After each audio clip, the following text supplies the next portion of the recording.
Hey, how are y'all?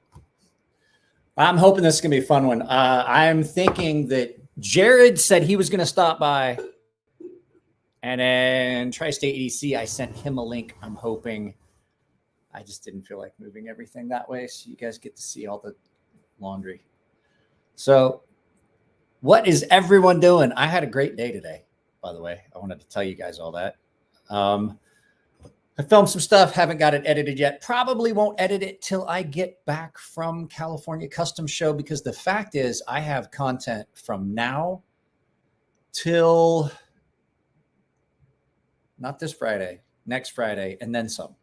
So, and I did an exclusive video for my premium and baseline tier members. So premium tier members, they get everything. Have you done a scapegoat video yet? Any plans? I don't remember. I've done so many knives, I don't know if I've seen a scapegoat. So, no, I've got a bunch of stuff edited and finished, and I'm pretty much just going to take some time off.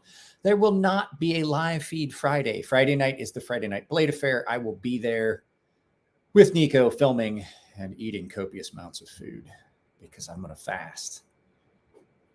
So, yeah, I don't know how soon the other guys are going to roll over, but yeah, we're here. So I'm hoping to have Tri-State and Jared on. I think that'll be fun, but I had to caffeinate first.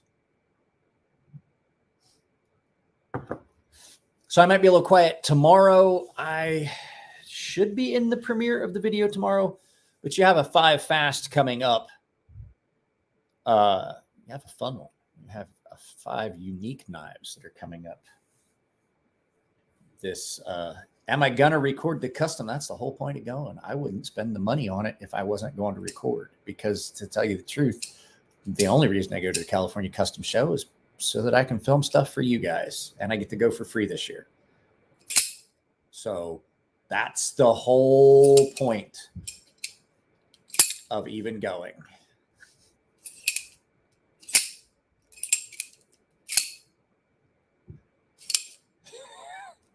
Doesn't get much more fun than that. I'm not gonna lie to you. I don't like to fidget with knives.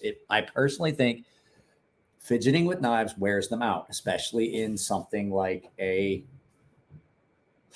Norseman, like a frame lock knife. I personally think that this is that new React. Sorry, I wasn't putting stuff up. PDM's the one that bought the fucking thing. I personally don't like fidgeting with knives because frame lock knives have stop pins and all that. You're causing undue wear and stress. Your lock bar only flexes so many times. To tell you the truth, the only person I've ever seen break a lock bar on a, there was a handful of Ferrum Forges that had an issue.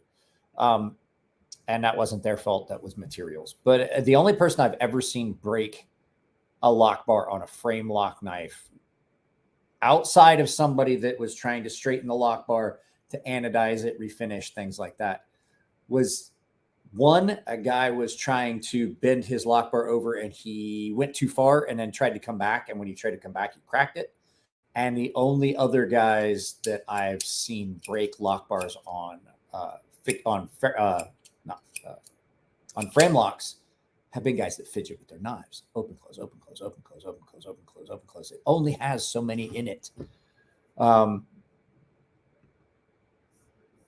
Eggs and Ham is here. You go, girl.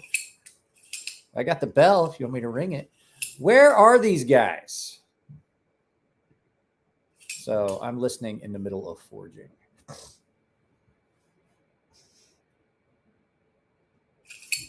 I put up something, and Jim Skelton's response to it was, "This makes me uncomfortable." I put it up on Instagram, and he was like, "This makes me uncomfortable." I'm like, "Oh, good.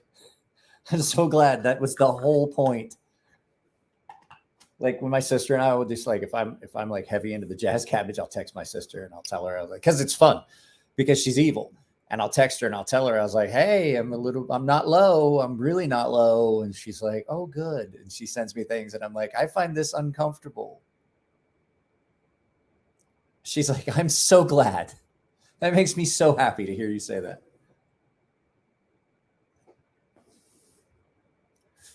Aiden, what? I don't get it. Guys, I will be right back. I forgot something. I shall return momentarily. I forgot something. I will be right back. Keep yourselves entertained. I'll be right back.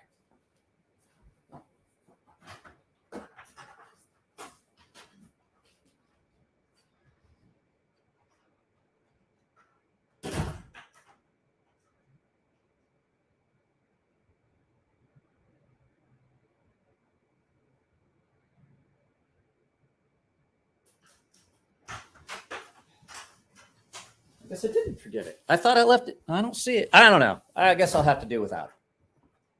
So 13 people here relaxing on my last break at work.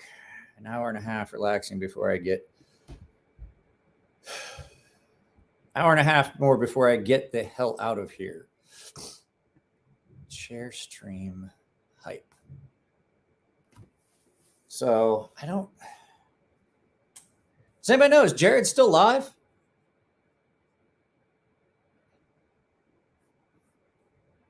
There was something I was going to pull up. Hey! So there's a guy that just arrived. And so let me tell you who it is. If the knife world had movie trailers, this gentleman would voice them in a world full of knives. Here goes Tri-State EDC. Oh, you don't say. I would voice the movie trailers, right? Yeah. What's up, bud? That was a great little hype intro. I appreciate that. Well, it's because Jared's is if caffeine was a person. That's true. He was literally just pounding coffee at like fucking whatever time it is, 9:30 over there. Well, good on you, man. I'm not pounding coffee. I promise. You're down near you're down in that city that's so bad that the airport had to be put in a different state. Yeah, I don't know. You know, of all the poor decisions, Cincinnati International Airport is in Kentucky. Well, do you know why? Right? Because we don't want people thinking that we don't want people coming in to actual Cincinnati. Right. Get a bad feel for the city. We have a big moat. It's called the Ohio River. Nobody's getting in. Let's build a wall around it. Nobody's getting in. It's a natural little moat going on. It's good. It's you know what, those northwest and southwest corners, like Toledo, they're always trouble. They're always trouble. Like the only reason to drive into Toledo or Cincinnati is because you're going to a state adjacent to it. Yeah, right. You're passing through. That's where most people end up in Ohio, is they're passing through it, right? They're just here. There's nothing to see but corn. If you draw a line straight across, you're going to hit where I live because I'm southeast. I'm in the foothills of the Alleghenies. Okay, so yeah. But you got Zanesville, Newark. Oh yeah, Zanesville. Okay. Yeah, Zanesville, the meth capital of Ohio. Yeah, and then we have Lima, which is the cocaine capital of Ohio. We got a lot of drug capitals around here for some reason. You got Cambridge, which is like the third worst city in Ohio. We got it all. Come to Ohio. It's great here. No, it's not. It's like it's either. I don't mind it. It's either fucking folks that are just on heroin and just leaned up against a telephone pole, or they don't have any teeth because they've been smoking meth. I got to tell you, Cincinnati is cleaned up their act a lot. When I was a kid, which wasn't that long ago, but when I was a kid, it was like you don't go to Cincinnati. I grew up outside of Cincinnati, but you just hang on a second. Look who else is here. There he is. Hey, bang! He's not. Hey, tell a story. Shut up, caffeine. All right, go ahead. Anyway. I have no idea. I got distracted by his stunning good looks. I have no idea what I was talking about. You were saying that you didn't go to Cincinnati. I remember. Oh no, yeah, it was scary in like the 90s. It was horrible. It was a horrible place. Yeah, but now it is literally. I feel fine. I could just hold like $100 bill and flap it around downtown. Nobody's gonna touch me. I've been to Cincinnati a couple times since, and it's not that bad. It really is a lot. Yeah, it's way nicer now. But I remember that. I remember that too. My dad was like, "If you're ever driving in Cincinnati, just keep driving. Don't stop. Don't He's stop. Like, you get lost. Like I was like, why would I go to Cincinnati, Dad? Cincinnati that bad? Yeah, Why- Cincinnati why used to be God's- bad. I've never been there. It used to be. It used to be that bad. Like, It's very nice now. Cincinnati would make the slums of Chicago now. Old Cincinnati would make the new slums of Chicago look like a fucking cakewalk. Walk in the park, baby. Walk in the park. It used to Oh, be shit. bad. How was your live feed, Jared? It was good. It's Yeah, good. Jared, Oh, how was it? Well, I was there. It was great.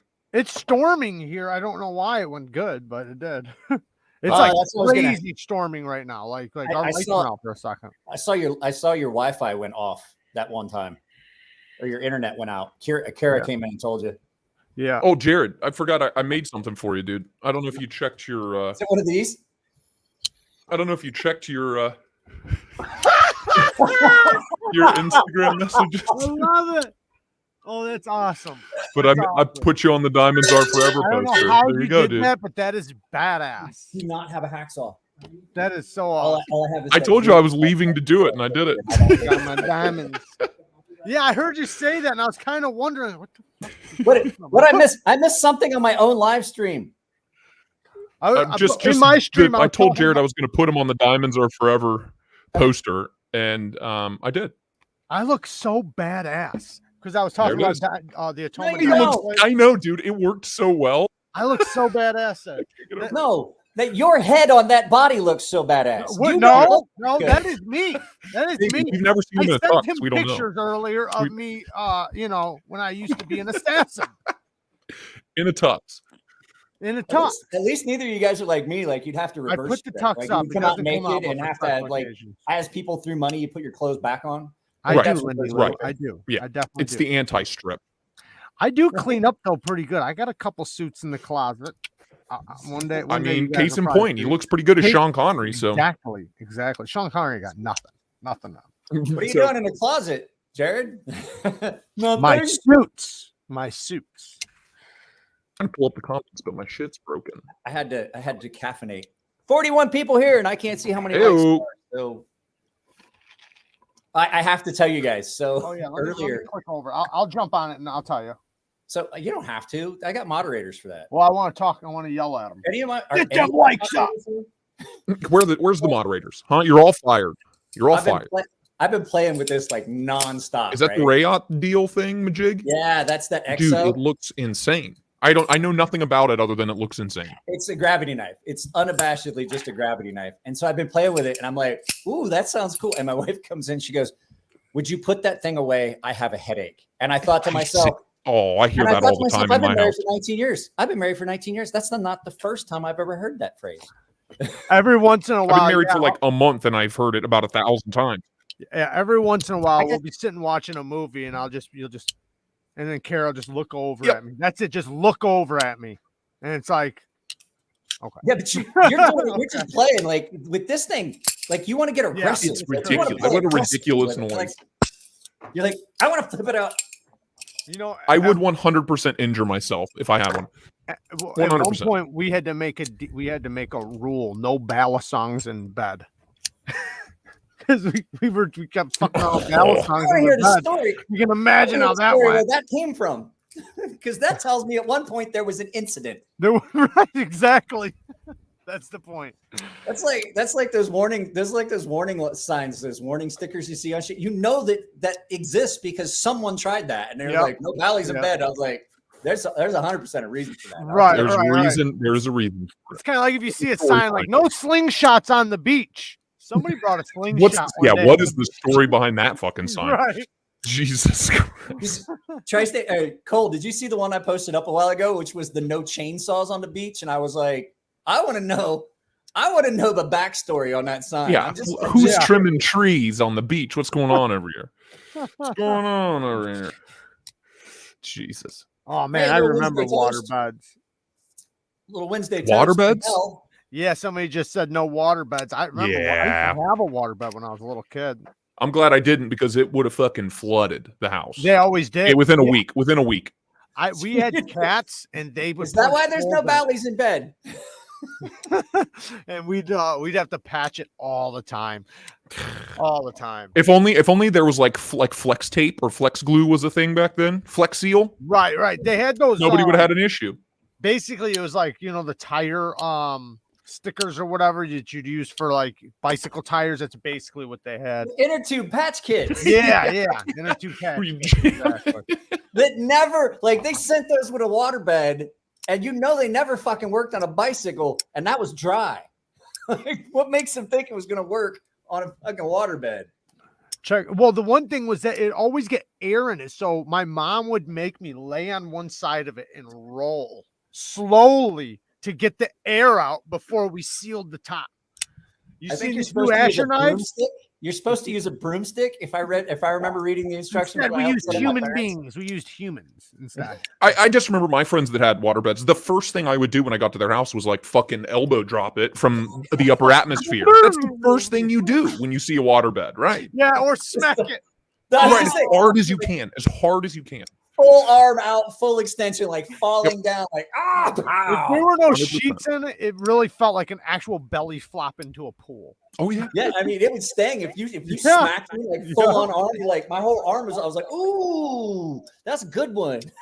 In all honesty, I was never heavy enough to do any damage to him, but you still aren't. That's valid. You look like a toy you used to get a football out of a storm drain. You seen this new Asher knife, Mike? No, I haven't. You fucking drink so much coffee, I can't even focus on it. Can't keep up. I can't keep up. Well, what I'm trying to show you is the clip looks really cool, man. Check it out. Here's a close up. He fucked around so much now he's frozen.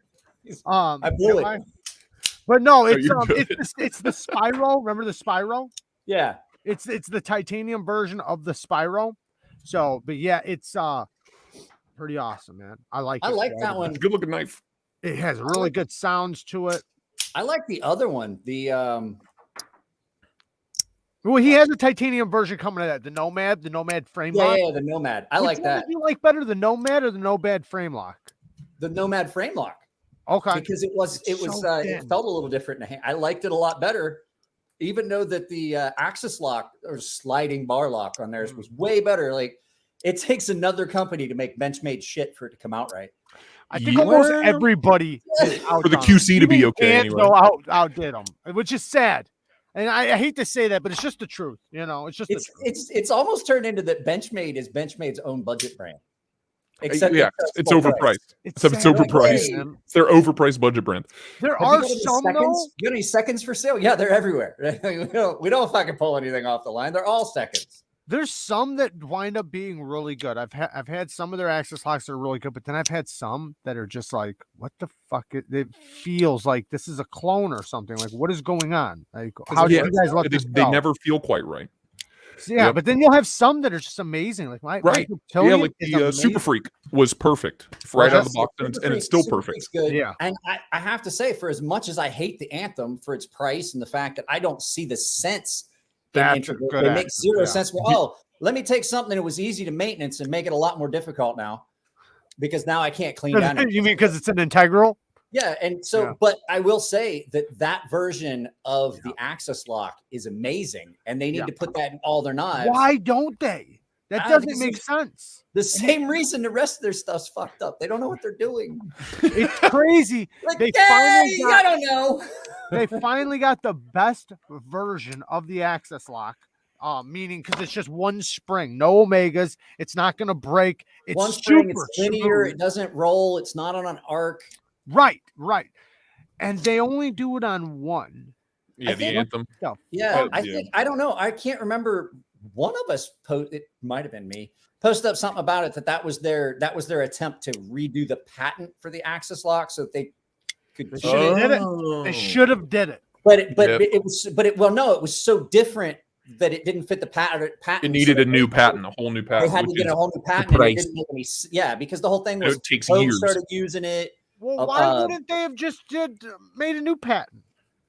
I don't know. Pricing. Maybe they just couldn't. Time and pricing. They figured by the time they could get to scale with that new spring on all their models, how expensive that would be to do that on all their models, and then how the time and how expensive it would be to get the patent just probably didn't make any sense. Yeah, but either way, they should have did it on their. It just made more sense. It just made more sense for him to go, fuck it, use our lock. We don't care. Can you Everybody was imagine- doing it already. I feel like. I was just saying, Can you every imagine? one of the knockoff companies in China was already fucking doing it. What are you going to do then? I'm surprised that other companies like say SOG, right? They contacted me, by the way, like SOG, like whoever else, everybody who's using the access lock. I'm surprised that they didn't incorporate that. You know, the better version of it. Yeah. I don't know why. Well, if you look at it, I guarantee that's expensive to make. Like, I guarantee that's a much more expensive lock. Well, because there's the way it mounts in, it's like a secondary housing. If you have like a sturdy backspacer, then you wouldn't have to do the integral. Yeah. So you just screw it into a really sturdy backspacer. Yeah. I'm just saying it's like, we can do it. We can do it, Mike. Let's do it. Get to work. I'll go buy CNC right now. What's this wee shit, motherfucker? You got a mouse in your pocket? I do. Look at this piece. Oh, this thing's up. Which one is that? Is that the J cape? No, I got the J cape here though. This is a concept. This is the concept Shikari. That's a nice gnarly fucking blade. It's I like the handle. I like the bolsters, the black bolsters and carbon. That's a good look. Watch it. It looks like that's a good look. What am I trying to think? What's that South American, like a bolo? Not quite a machete, but like a bit. That's what it looks like. Oh yeah. Big rounded machete kind of thing. Yeah, like a short machete with the big bulbous tip. I think you would like this one because, man, this handle, it's a beefy handle. Like, not wide, but just long. Like, you can get a good grip on it. Nice and slicey. It comes in multiple different versions. This is the Damascus titanium and carbon fiber, but they have like a fat carbon version. And then check this out too, Mike. I wanted to show you this. I think you'd like say this. Cole's back there like, oh no, my background is gone. I hate when that happens, man. It is a Japanese tanto with a Damascus inlay. Well, I mean, but you don't have. They have multiple different versions. It's kind of a Japanese tanto. It's well, not quite Japanese tanto. Not like an authentic Japanese tanto. Not authentic. I just mean the Japanese style for EDC. It's like what I meant was it's made in Japan and it's a tanto. Well, it's a China, but you know. But no, it's pretty cool though. It kind of reminds me of like a smaller version of the K2. Shane, you're killing me, dude. Keep your eyes off Cole's pockets. Hey, you don't tell me what to do on my channel. But okay. Keep your eyes out of those pockets. I need to figure out that zoom shit, man. I use a camera. I use my camera that I film my reviews with. Yeah. That's my I webcam. got a camera too, but it's like it's like for live feeds. So what Zoom stuff are you talking about? This Zoom stuff. Oh, that. I'm just gonna go. I'll just put it really close. Yeah, so you just pick it up. I tried the other day. I was setting everything up to do a live feed, and I took my tripod and I put it over here, and I put the camera over the computer over here, and I was using my actual back-facing camera as my actual because I can do it in like 1080p as opposed to 720 like you see right now. Right, so it's a lot clearer. And I was doing that, but I realized I can't fucking see the chat if the computer's over here. I was like, so I have two big monitors right in front of me, and then a 50-inch TV behind me. I could pull up the chat back here. Josh Almighty, that's not supposed to be a button lock. That's supposed to be like an access lock. You're supposed to use both fingers. You don't have to, but it has a spring kind of like the Anthem, but it has a ball in it for the Mannix. So with the Mannix lock, it's going to be it's a strong locking mechanism. So you want to use two fingers. It does break in, and if you really want it to break in fast, let me show you a trick. Oh, he's got a trick for us. In the meantime, he's talking about Spyderco's, and so you know how I feel about Spyderco's. So we're just going to put him in timeout because did you mute him? Oh no, I took him completely out. He's in the green room right now. Like I can see him back there doing. I don't know if he realizes that he's not actively on the podcast, dude. Yeah, he's like, let me show you guys something. It's fucking crazy. Of course, he fucking realizes. All I'm going to show you is you can just leave it like this when you set it down. He just keeps going. He's like, fuck it. I don't care what Mike said. Yeah, just leave it like that. It'll compress the spring and help break it in. So, Needs, you were talking about you want to show more American knives on. I'm trying to. Oh, I did talk to. By the way, did you talk to Axial Gear yet? No. Let me write that down. What's their name? Axial gears. So they set. How do you I just spell it? asked them. How do you spell it? Axial, AXIAL. I just reached out to him. I was like, "Hey, I've heard good things about your new OTFs. These are made in America, 20 CV, and they're under $200." Yeah, I'll check them out. And it hits like a truck, man. Are they sourcing? Are they doing? Okay, so my I'm only assuming- concern with that is I'm assuming $200. some of the pieces. Well, so the list price is $250. They're on sale right now for $199, which $250 for an American-made OTF is in the ballpark for what. No, that's amazing. What I'm saying is like the thing is a lot of companies are doing it is they're doing the made in the USA moniker, but they're getting a lot of their machining done, and then they just do some final machining and assembly and stuff. Supposedly they're 100%. I think Lefty said he said 100%. That was the first thing I asked them before. Well, they sent me the shift, which it's way smoother than my Microtech, but Hey, we'll see how long it lasts. Do they have any other knives besides OTFs or only OTFs? They have 2 OTFs. They have this one, the Shift, the big boy, which is a fucking big boy, like Ultratech size. And then they have a little baby Cali Legal one. And then they have some pocket tools and shit. But so far, they only have the 2 knives. And they're pretty new. This one, yeah, the 2 OTFs are, made in America. And everything else is pretty sure it's made overseas, like the pry tools and shit. But I am impressed. And they sent this over to me like right away. And I have a fucking affiliate link now, my very first affiliate link. Nice. Good for you, man. Yeah, so hopefully the knife's good enough for me to recommend. I did talk to Tactile Turn, finally. Yeah, I heard. I was watching your live. It's Tactile Knife Company and Tactical Turn. They're 2 different things. Tactile Knife Company. I talked to them. I talked to both of them. But they're the same. They're the same company. They're under the same roof. Company, but they have separate websites and they have separate people that you talk to. Well, they also have separate LLCs. If you get a hold of the guys at Tactical Knife Company, you're going to talk to somebody different. Well, whoever I talked to said that they'll make it happen as soon as they drop to contact them. Yep. And then I'm excited for the thumb studs. I'll probably end up buying one. That hit my autism button right there. I'm like, that's not right. I do like this real steel G frame, but it did have some issues. I have worked most of them out aside from. So I was going to ask. Yeah, the last time when I was on your live, you had some issues with it. Yeah, I worked all of them out except for the lock rock. However, that's right. I was going to tell you how I took care of that in the past. Okay. Yeah. Take it apart. Yeah. And there's a few things you want to check. You always check your pivot, because if your pivot's off, your alignment to your lock bar will be off a little bit, and it actually will cause that. Check your lock bar insert. If it's canted out a little bit, it'll change the interface point. Make sure that's good and tight. If that doesn't work, like you said, scuff up the face of the blade at the lock interface. Don't take any material off. Right, just scuff it. Yeah. Also add a little bit of tension to your lock bar. Okay. And it'll kick it over. And that's what has probably happened is it's just the tension isn't tight enough. 9 times out of 10, if you tighten up and add a little bit of tension to your lock bar, you get rid of blade play because it kicks it over. Right. But man, this thing, I like it a lot. Like even with it's a good looking knife. We were talking about it. I really like the way it looks. It's super slicey. It's very slim. It's so easy to carry. It's got the wire clip. Now I know there's something about it that Mike would fucking hate. It's the wire clip because it moves. That pocket clip, I guarantee. Yeah, wiggles back and forth. Yeah, it's always very pretty significant too. Like it's like a horse. It's like a horse's cock when it's running through the field. It's just all bouncing and shit.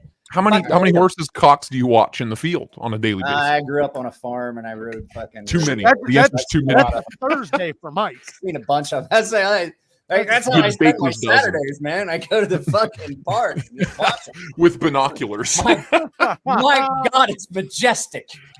Oh, it's beautiful. Nature's beautiful, isn't it? I told you guys this was going to be a fun one.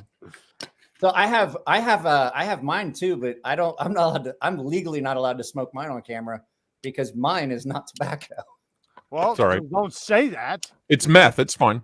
Meth is cool. Right. It's legal these days, right? Say it's meth, and never mind. I'm not even going to go there. I don't want to get you canceled. Never mind. Meth is not a funny joke. That's not a funny joke. You guys having a good time in this? Addiction isn't funny, man. I know I am. I know it Mike depends. really appreciate it. Did you see that cartoon of like Daffy Duck when he was all strung out? Never mind. You're right. I don't see it playing well on YouTube. Well, that's where I was about to say something that I don't know how friendly it is or not. So it's like I don't want to just, It's a knife channel. If you guys are having fun, I know I am. Drop a like because I know it will definitely help the video out. Yeah, dude, I liked it. If I can do it, you can do it. It's easy. All right. I can't like it from where I'm at, but I'll like it later. Hip. I like my own that shit. like Thank you mine. very much. That like button looks lonely. Go give it a hug. Yeah, give it a little hump. I also got this other condo Jerk it now. off. I mean, stroke it. I mean, yeah. Tongue its ear. Just breathe heavily. And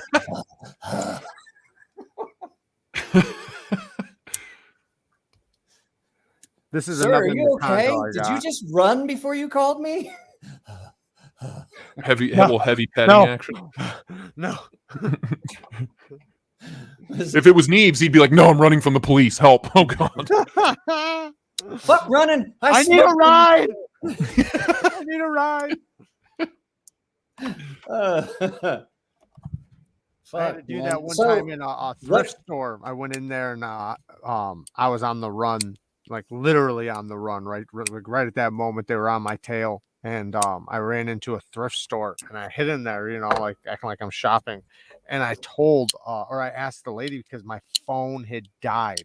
And my sister, the last message I sent, my sister sent me a message. She says, "Are you all right?" Because she heard I was, like on the run.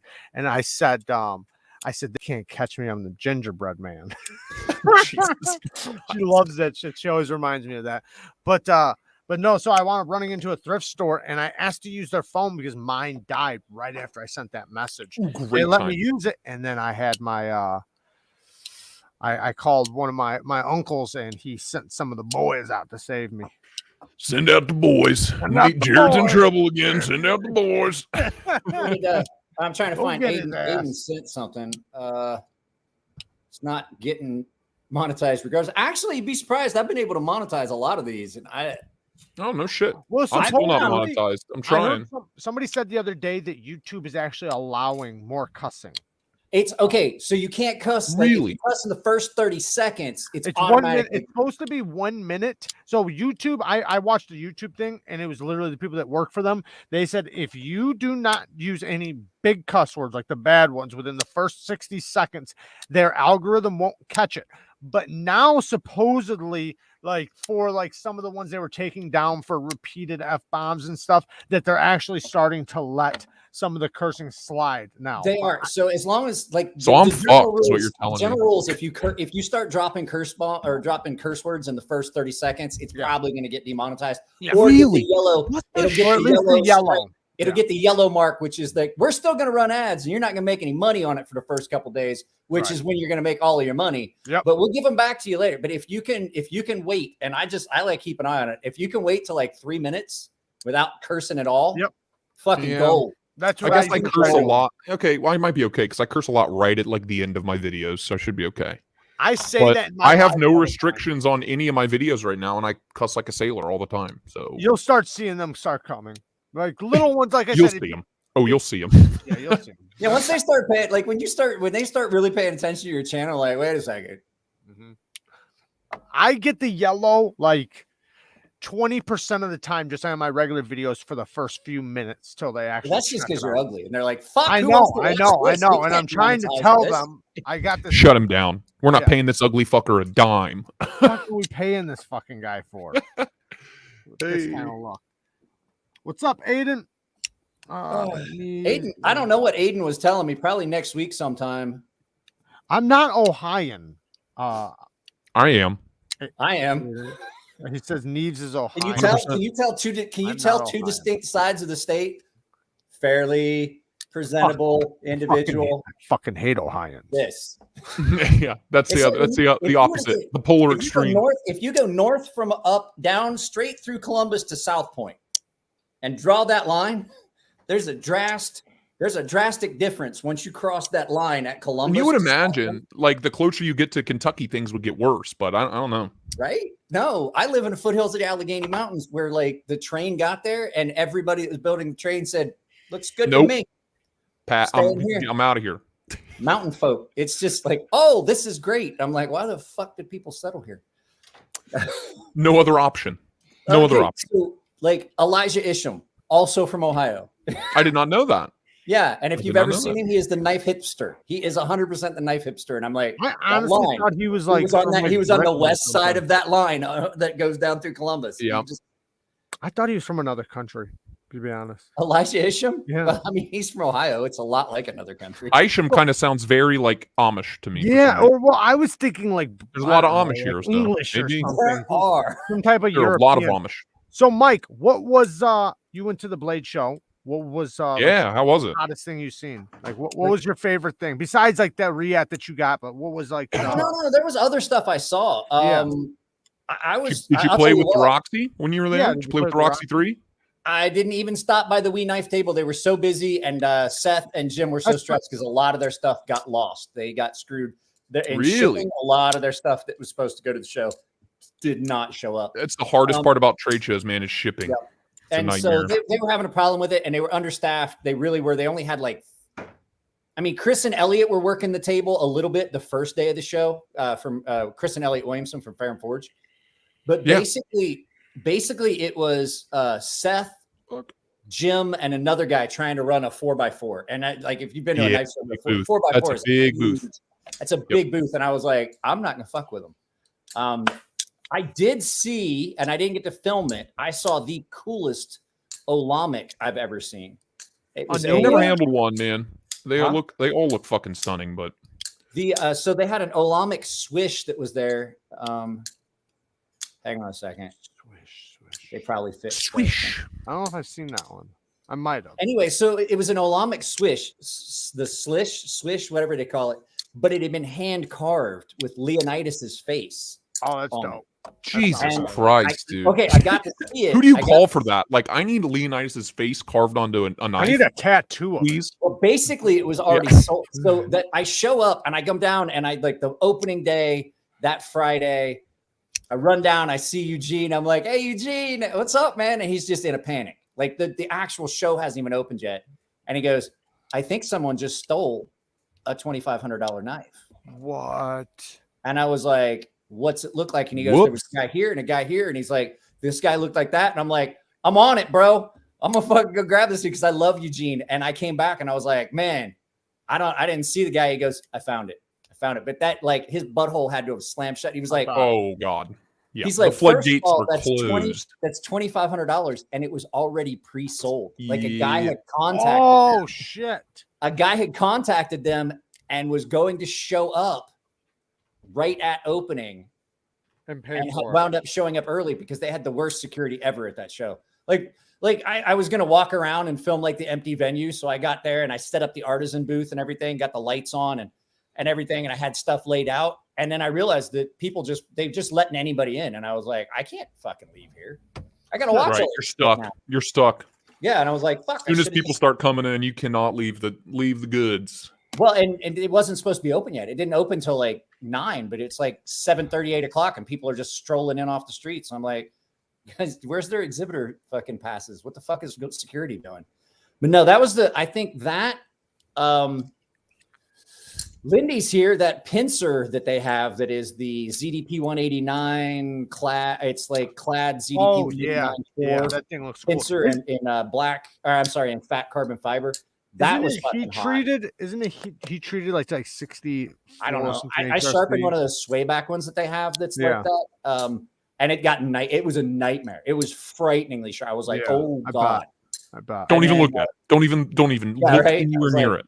I'm like, I know what edge I just put on that. Don't touch it. Don't touch it. So there was that. You'll end up looking like me. It was that Let's go, Brandon. Yikes, Brandon. Too soon. Yeah, a little too soon, Brandon. A little too soon. But let's go, Brandon. Anyways. You know what? You guys are just trying to get me started. I'm not taking the bait. I'm not going down that fucking road again. And go Lindy Lou says 66 to 67 HRC. It's amazing. That's like lockstep hard. And here's the thing: like, it wasn't that hard to sharpen. And once I got it was like 20 CV kind of hard to sharpen. I was like, this is like my 20 CV. 20 CV is pretty easy. It's not too bad. Well, like my CV, my 20 CV, when I do a custom knife, like 64, 65-ish. Right. Okay. Well, that's not. And I'm like, oh, that's about the same. Like, maybe. And so, like, I'm like, oh, okay. And then I felt it, and I was like, good God, that is terrifying. Yeah. That is the beautiful terrifying edge. That is the beautiful thing with good heat treats, especially when the heat treated to a high HRC. damn it, they get like it's like on another level of sharpness. Like Cue ball beat me to it. Cue ball beat me to it. So there was a table, and the one thing that stands out, like all that stuff, like those are production knives mostly.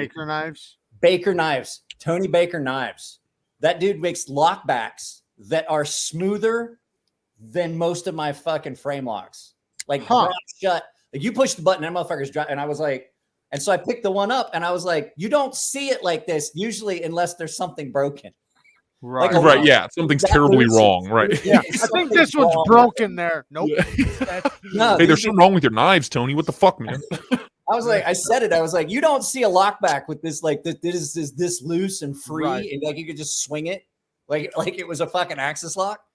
And you're like usually there's a spring broken somewhere. Like there's something not connected. And you got to push on the spine to lock it. What was the deployment option on those? They're just nail nicks. Nail nicks, okay.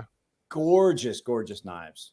What are they just running on? Like a phosphor bronze? Yeah, running on phosphor bronze. Yeah, damn. Just that back spring must have been like not like really smoothed out, probably polished, and then right. That's what I'm imagining. Like everything is polished to like a mirror finish, right? I think that was in the first video that I put up. That went up. Yeah, I remember Monday seeing last something. week. It was the first day or second day. It was towards the beginning of me starting to film, so it wound up in the beginning of everything. So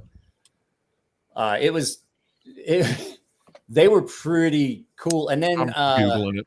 Gotta Google one of the coolest things, well, it's two different places, was Blade Show West 2018. I got to meet Israel from Azrael from the Diablo video game series? No, Israel from Jesus Christ. Tony Baker. Necronaut. He has the Necronaut and what's up, Ken? Shit, I can't think of the company now. Oh, I know what you're talking about. Arcane. Arcane. Yes. So I met Israel in 2018 at Blade Show West, and he had a 3D printed prototype. And I remember he was like, "What do you think?" And I was like, "Well, you got an issue with the lockup, and there's a lot of play in it, but it was a really cool looking knife." And I got to see that from a 3D printed model to a production sample that he put up on his channel, to then getting one sent to me to review on the channel, and then going back 2021 and getting to see several different knives that he has. I love his lineup. They're so insane. I love how ridiculous his design language is. It's outrageous. I love it. They're beautiful. Like they are. It's a great looking knife. It's just I love the Warney, man. That Warney tickles my pickle to no end. I'm gonna try to go too, Lindy. I really hope everything works out and everything goes smooth. We'll see, because with everything going on the way it's going on, in the country, hopefully everything is nice and smooth next year, because I would love to go to Atlanta. I mean, I've always wanted to go to Atlanta. I'd love to meet you guys there. And I'd love to meet all you guys. I really need to make that trip. Me and Q-Ball were talking about it the other day. Hopefully he's able to make it. Wait, you've always wanted to go to Atlanta? Well, you've always wanted to go to Atlanta Blade Show? Because no one says that out loud. Like, I want to go to Atlanta. No. People that live in Atlanta don't want to be in Atlanta. Yeah. It's like Cincinnati and Columbus. Yeah. And Toledo. I'm like Cleveland. That with most cities. I'm okay. I made sure I threw Cincinnati on there first, just because it's not as bad. It's a great place. It's a beautiful place to raise a family. The skyline. Yeah, you just got to sleep on the first floor and put mattresses against the wall. No. I mean, it's a nice city. Don't scare the good folks away. We need the tax money. Jesus. It is beautiful. I've seen the skyline. Like, don't forget, I lived in Japan for 13 years. So when I came back, nice. That was one of my favorite trips I ever made. An incredible place, an incredible country. Love that place. So, what would a Neves knife inspired look like? It would look like an EKG. A knife? That's how his brain works. While a man's having a heart attack. It's a heart attack EKG. That's what it is. Yeah, right.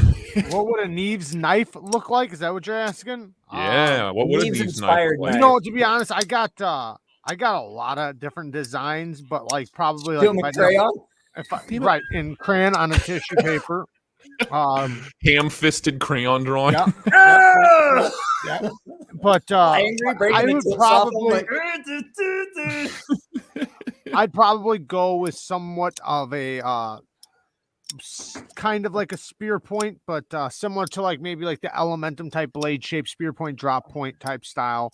I'd like to go with a high hollow if possible. If not, then a regular one.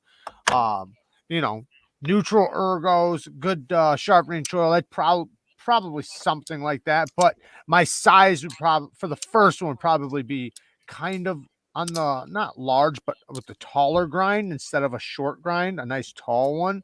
I hate to sit here and go over because then you motherfuckers are gonna steal it. But I'm way ahead of you. I've been taking notes this whole time, I motherfucker. see you over there. Hey, I wanted to shout out to Ryan Formoth. I can't ever pronounce his name. This was an early holiday present from him. It's a nice little outdoor necker. It's got a diamond file on here if you need to touch your edge up. Oh, it's and nice. A ferro rod. Look at that. It's like a ferro rod that matches the handles on the knife. It's a Mountaineer's Swiss Army knife. Just what you need. Out there in the mountains. Something like that. The Mountaineers. That's kind of what I figured it looked like. No, I was. And then I don't have a pocket clip. You carry it in your butt.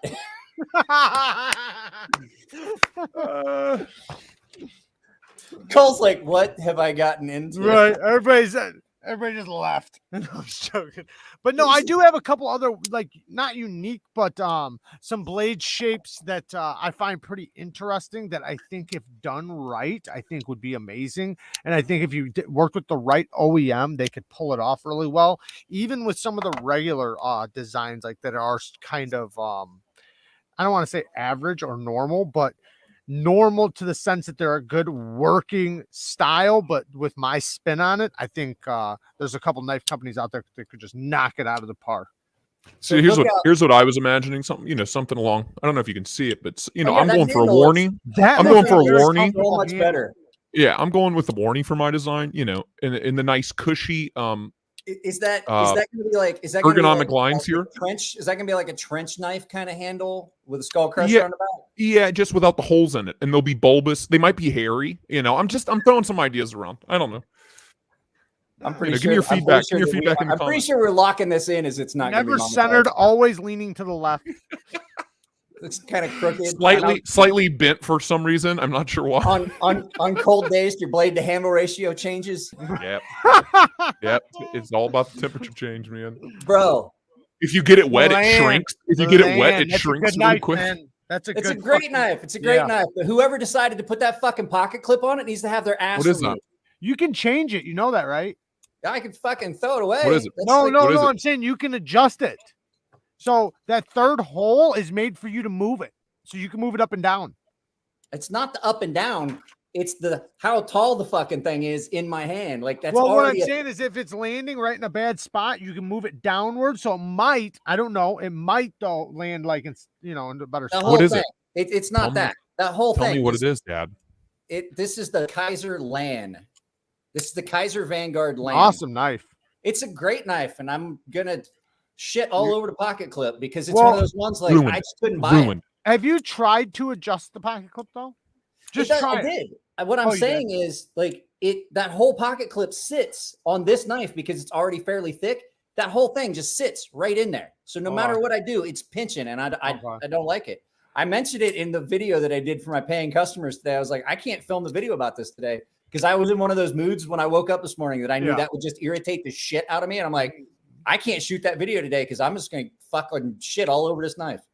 I know some people who makes such an exquisite knife and puts that pocket clip on it. Like that person drug out in the street and beat. It was the accounting department that did it. Where it would land more in the middle of their hand.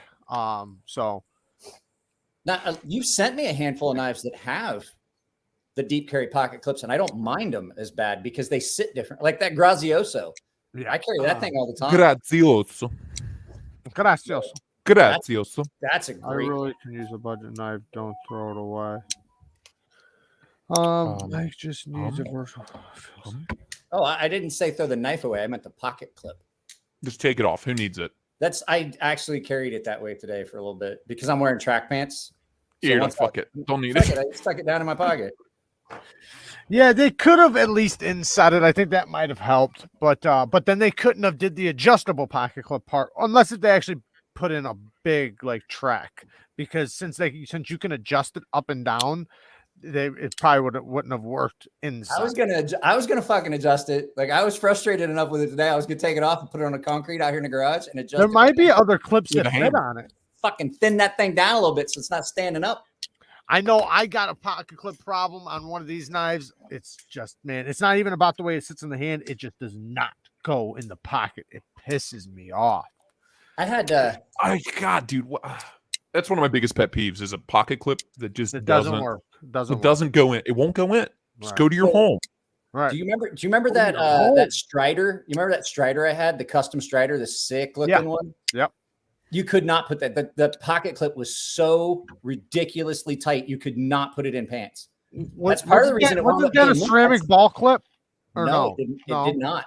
It just had a standard titanium clip, and you'd try to put that in your pocket. You try to put it in like a pair of track pants. It's thin. You're like, God damn, it's pushing my pants down. That's the way this one is. It's fucking ridiculous. You know what? Both of the Leon Ma's that I have troubles with the ceramic ball clip.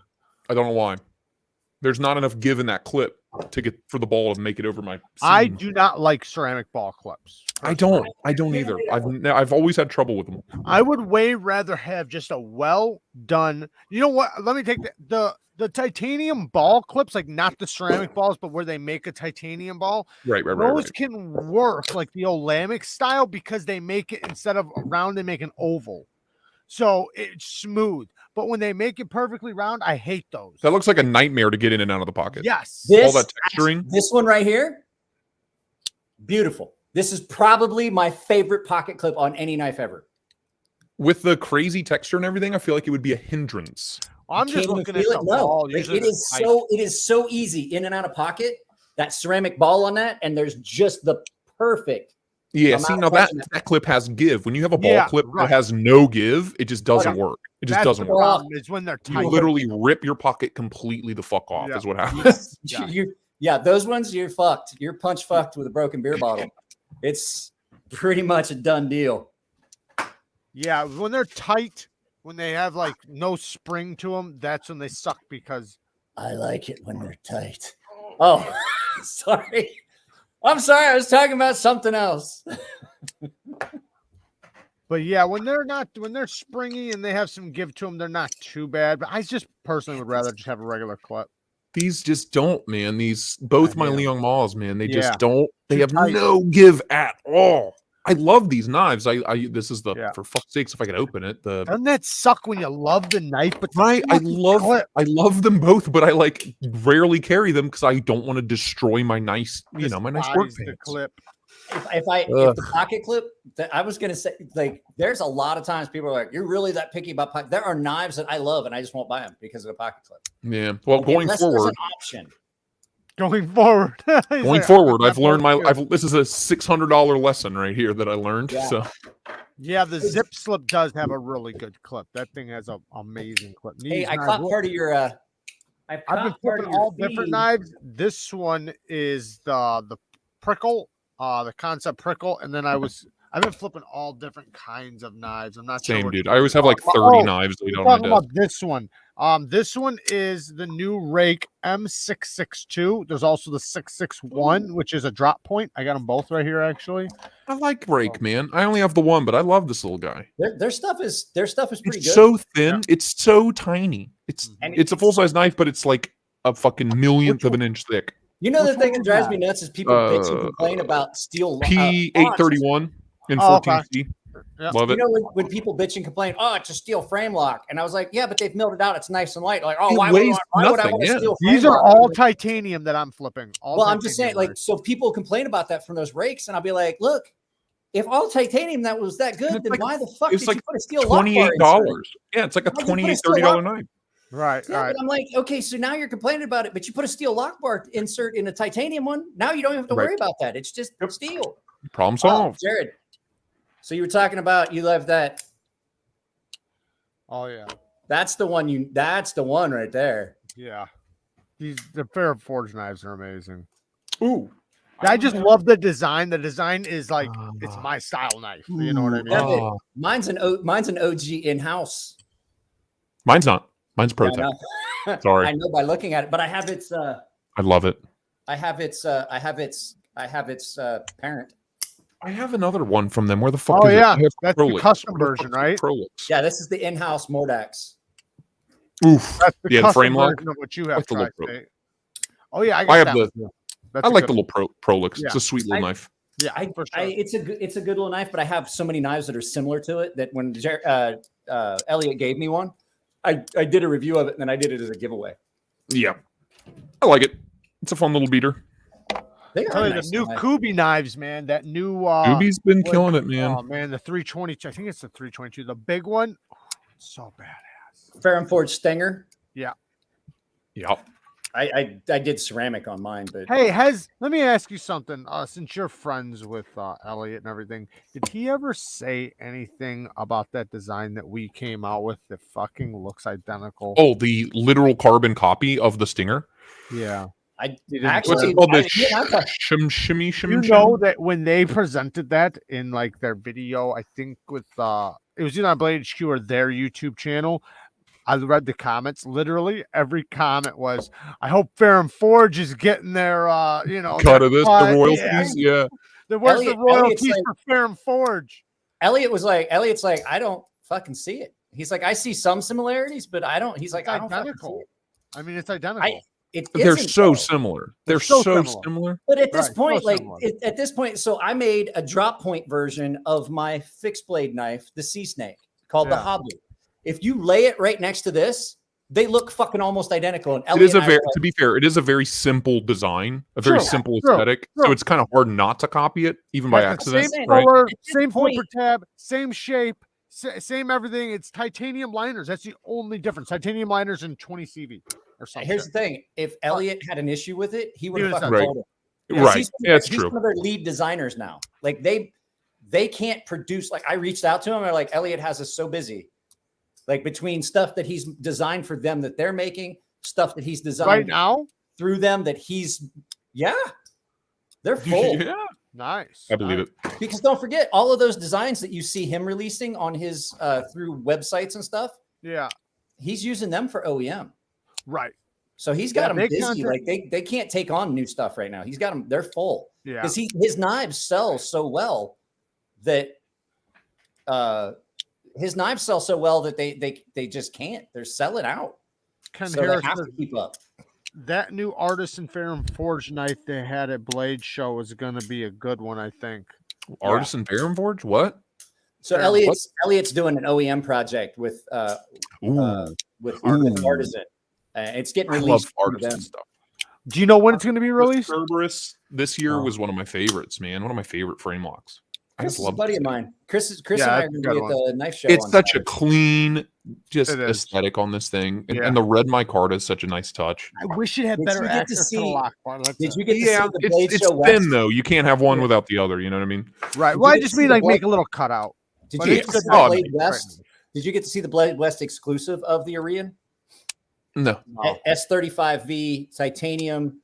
It's a full titanium frame lock, titanium, all black PVD coated with Timascus pivot collars and a Timascus pocket. Oh yeah, I did see that. That thing looks badass. Yeah, that was clean, bro. It's fucking. It is very clean awesome. looking.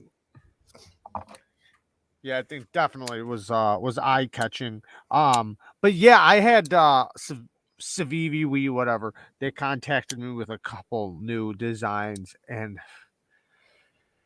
they're just nothing special about them. They're two new budget knives. They kind of look like a couple of their Sen cut knives, just done a little bit better. Different materials, right? No, same materials. Just literally looks like I could pull. Well, isn't that the kind of the looks idea like this. behind it? Literally like this. There's two of them. They look identical, basically. But I'm saying, like, isn't that the whole idea? Is you've got Civivi makes some stuff, Sencut makes some stuff, we make some stuff, but they can make them at 3 different price points and hit the market in 3 different ways. Right. So, but I'm just saying, like, it doesn't.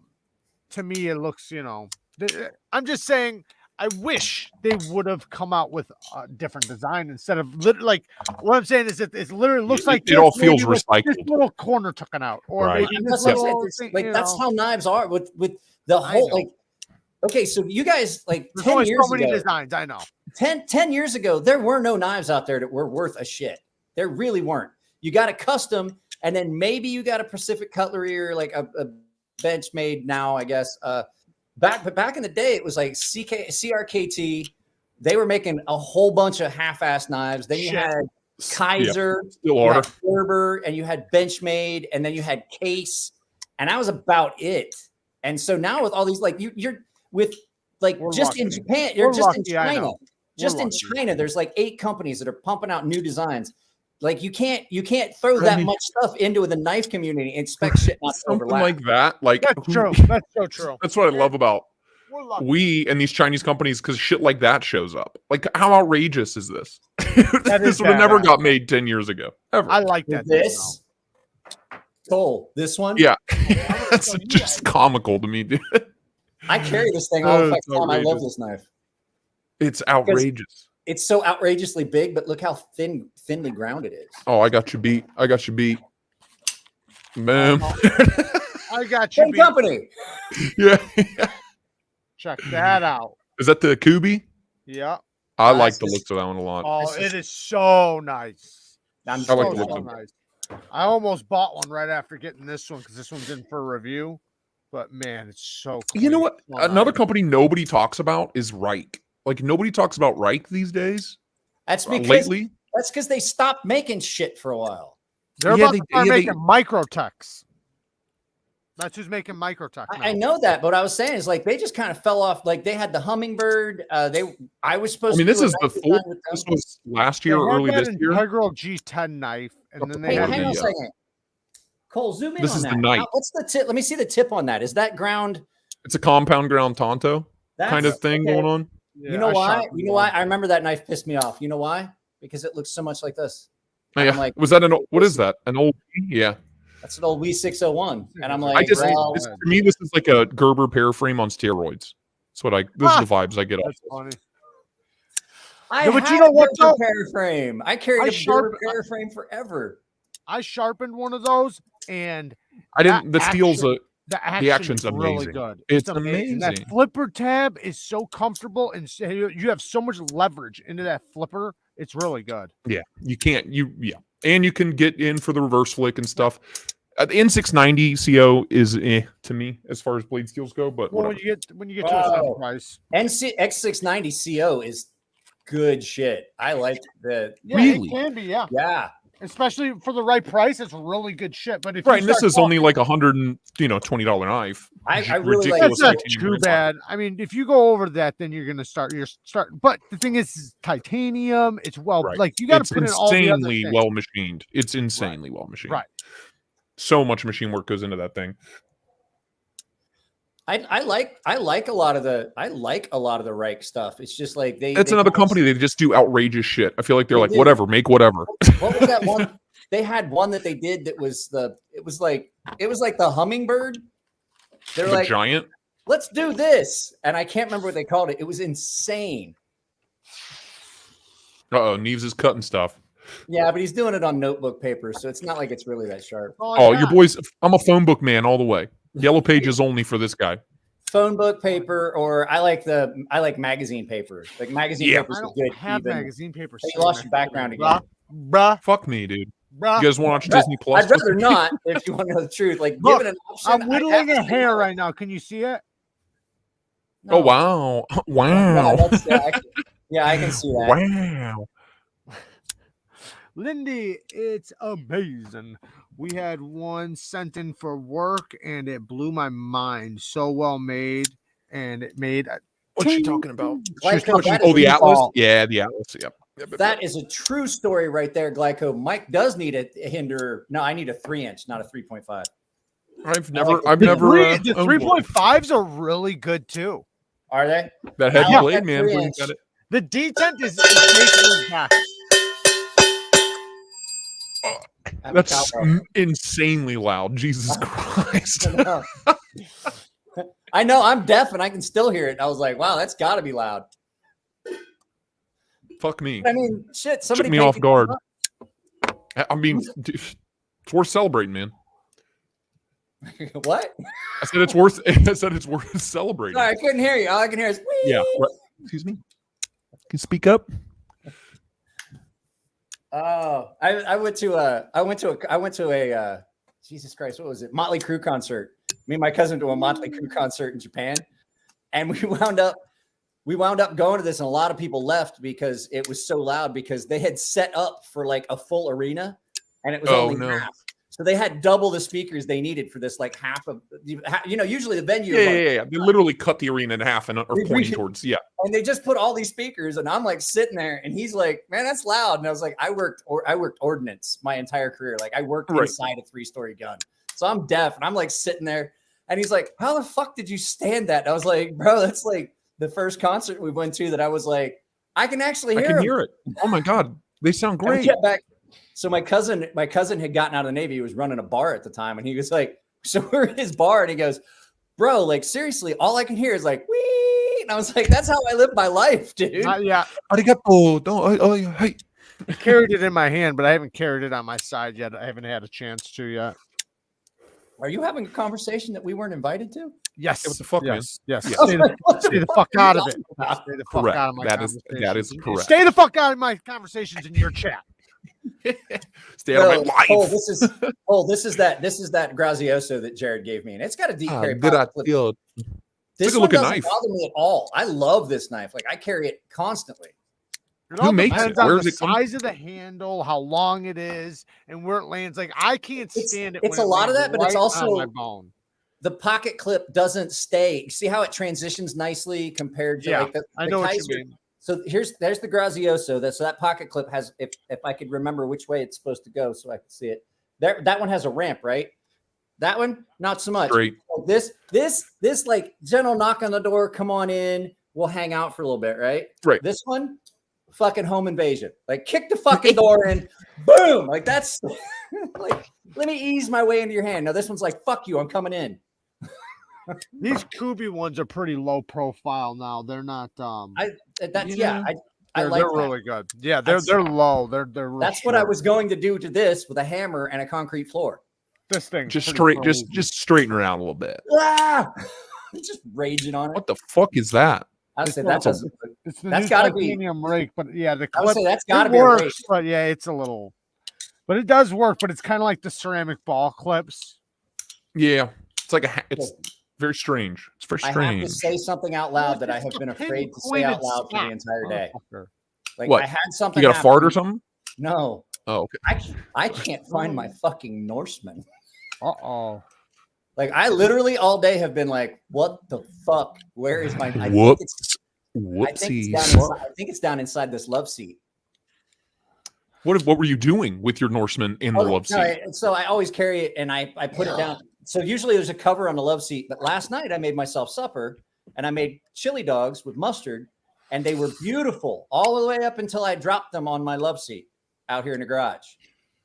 And so I took the cover off the love seat and I think it fell out of because I had it in my lap because I didn't want it in my pocket. And I think it fell out and it's in between the cushions. So I've got to take that cover back off. I'm guessing it was real, but Bearded Gear, I seen a video on, like the shorts or whatever, where he was on a mountain and he's sitting there because he always flips his knife. The SNG? It was a clone. It was a clone. I figured that. Yeah, it was a clone. Yeah. I asked him, I was like, that was funny when I watched it too. I was like, I had a panic attack when I tried to look at it really good. I was like, is that real or is that a clone?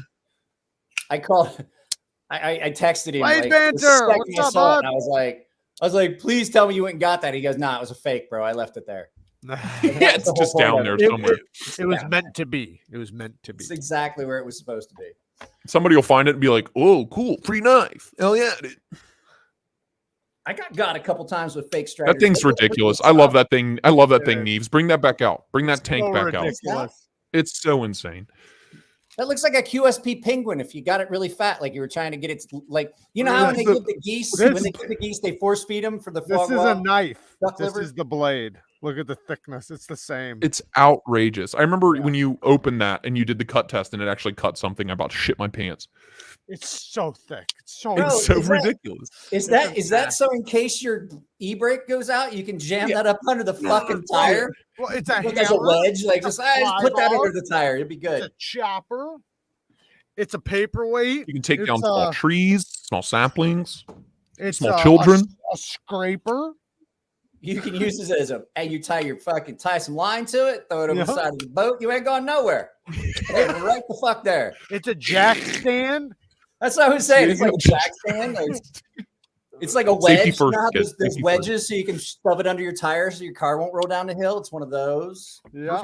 It's a little bit of everything. Let's see if we can get this one to cut. No. Uh-oh. Whoops. It's like, it's in my finger. Jesus, you almost got your finger twice. I'm Dude, trying that's to get how it I cut close. too. Oh, we got a little bit. Oh, Neems is creaming in his pants. I got it. Like, I mean, It's, look, I mean, we're so falling thick, apart it's in hard this to get it household. to It's bite fine. in, but What did yeah, you it's not- do? Well, so You're right. ironically enough, it wasn't even knife related. I dropped my like oscillating saw with the blade on it, and I tried to catch it, and I caught it, but I caught it by the toothy end of the blade. You caught it all right. Yeah, I caught 15 pounds and a bunch of teeth right through the palm of my hand. Felt pretty good. I did something similar one time. Well, I did that today. Literally, I was like cleaning up. This is what I get for doing chores. I get severely injured. First time I ever tried to use a Lansky, I was like trying to figure out. I was like, I've never tried this. I'd sharpen by hand a lot, not like I do now. But so I got a Lansky, and you know, I have to have that frame on the back. Mm-hmm. And this is when the wife and I had only been married for like a year or so. I love my Lansky set. I still use it all the I'm time. at the kitchen table and I'm doing the thing with the Lansky, and I pulled the stone out and I set it down and the knife slipped. And I went to go because I'm barefoot, and you don't wear shoes in the house in Japan, so I'm barefoot, and I've got a knife that I just sharpened that is I forgot to do. Let me take that off there. Is your wife Japanese? Yeah. That's well, good on you. I met my wife in Japan. I was there for 13 years. So at any rate, so I've got this knife that's in the frame, and I drop it, and I go to reach for it, and the frame caught on my leg. And I stuck the knife in my hand, like way up in my hand. I was like, ooh. And I took my thumb. Whoops. I felt it. I was like, ooh, that needs stitches. I know it. I'm at this point, I know that needs stitches. I know I got to go to the emergency room. And I'm like, and I take my finger off of it to look at it. I realize I've nicked a little artery and blood is going. I sharpened a knife for somebody the other day and sent it to him. And he sent me a picture. He dropped it on his foot. And I mean, he cut the fuck out of him. So. Yeah. My wife was like, I tell my wife, I was like, you got to take me to the emergency room. And she's like, well, take yourself. And I was like, I can't, because when I let go, it does this. It goes, and she goes, and I see my wife go, I see her go, oh. And I was like, no, don't pass out. You have to drive. You're not allowed to be queasy. You can't, you don't. I need a partner in this mission. You're the driver. No, I lived in southern Japan, like Sasebo area around Nagasaki, and then I got stationed.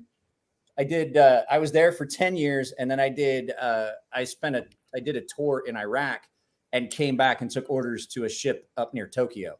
Okay, so you were a Navy station there? Yeah, I was stationed there. Yeah. I was stationed in southern Japan on at 3 different commands in Sasebo, and then at a ship in Yokosuka area. That's and awesome. then I went to Spec 4. When I went, I was visiting a buddy of mine who was stationed in Tokyo at the time, and area. It's nice up there. Yeah, it's beautiful. But we went all over the place: Tokyo, Kyoto, Kanazawa, coast to coast. It was cool. I loved it. It was beautiful. I cannot wait to go back. Did you get to go to the world's largest Buddha? I think we passed it on the train. Yeah, we went there a couple times, and you can see like the Buddha's sandals and stuff like that. Yeah. You climb up in its head. You can chilling on Buddha. Oh yeah. Yeah. I'm looking out of Buddha's eyes right now. And I mean, everywhere you look in that country, you're just like, ooh, oh. It is mind blowing. A mind-blowing place. If you're only there for a few months, I was there for 13 years, and I just looked around and like I forgot what the States was like. It becomes normal. Yeah, it becomes normal. Well, I had they say every 6 months you're in Japan, it takes a year to readjust back to the States. I believe it. It's so clean too. It was insanely clean. I still get in the wrong side of the car when I'm getting ready to drive. Like I'll get in and she goes, "Aren't you driving?" And I was like, "Oh yeah." Do you go to big cities and wait for the taxi cab doors to pop open automatically? No, but what I do every time, like as long as I'm driving, I'm fine. But if I like go somewhere and they're like checking your oil and stuff, and they're like, "All right, turn your turn signal on," every fucking time, without fail, I'm gonna turn my windshield wipers on. They're like, because the stocks are reversed. Yeah. I'm like, I'm working on it. Calm the fuck down. And he's like, I said your turn signal. I'm like, yeah, I'm gonna get out of this fucking car. I want to import a little K car so bad. I want like a little Suzuki Jimny, little. You know what I'm talking about? Yeah, 900cc deals. Yeah, I fucking love those things. I want one. I had a buddy that had a Jimny. It's like a Geo or the Samurai, I guess. Suzuki Samurai. It's like Subaru Samurai, but I mean, basically, when you look at them, it's basically just a Geo tracker. That's all. But the old ones, the hardback. Yeah, they're like shrunk down, like old Internationals is what they look like to me. I want one. I want one so bad, dude. They are the International Scout. They're like a little tiny International Scout, and I want Jesus Christ, guys! I'm sorry. I just realized I turned the chat off. Jimbo says this was my story tonight. Had to wait the wife to drive me to the hospital. Told her it was bad. She kind of dismissed it. Opened hand that was holding pressure and pissing out with blood. She got pissed. Jimbarboy, no. Jimbarboy, no. No. You're too nice a man to bleed out. Don't bleed out. Yeah, don't bleed out on us. Yeah, that's I all care I'm bleeding, but like the 2 times since we've been together that she took me to the hospital, I was like, it's bad. That's all I said. I was like, it's bad. If I say something, Kara knows right away it's bad because I won't say nothing unless if it's bad. Yep. My wife doesn't even ask anymore. I'll just look at her and go, I gotta go get stitches. And she's like, do you even look? I'm like, I don't have to. I know what I know. I know how it feels. I remember from the last. I know the feeling of stitches. I know what this feels when like. It feels like the flaps of skin are just like flopping in the wind. That's how you know. Because usually, like if I cut myself good, my first stop, like I'm going to my first aid kit, so like you won't hear nothing. You'll just see a blood trail. Right. Carol will hear something because I'm like, God damn it! Why can I not go like 2 hours without bleeding all over everything I own? That's usually what she hears. Otherwise, she'll just when it's bad, I just say it's bad. It's bad. It's a bad one. I don't know. We got a bleeder. We got a bleeder here. I don't know if Cole ever heard me talk about it. I hurt myself often enough that there's a nurse practitioner that works at the Naval Hospital because I'm retired. I still go to the Naval Hospital. Right. I have to get stitches often enough that I walk in and she'll come out. She'll see my name on the docket and she'll come out and she'll look at me. She goes, "What did you do this time?"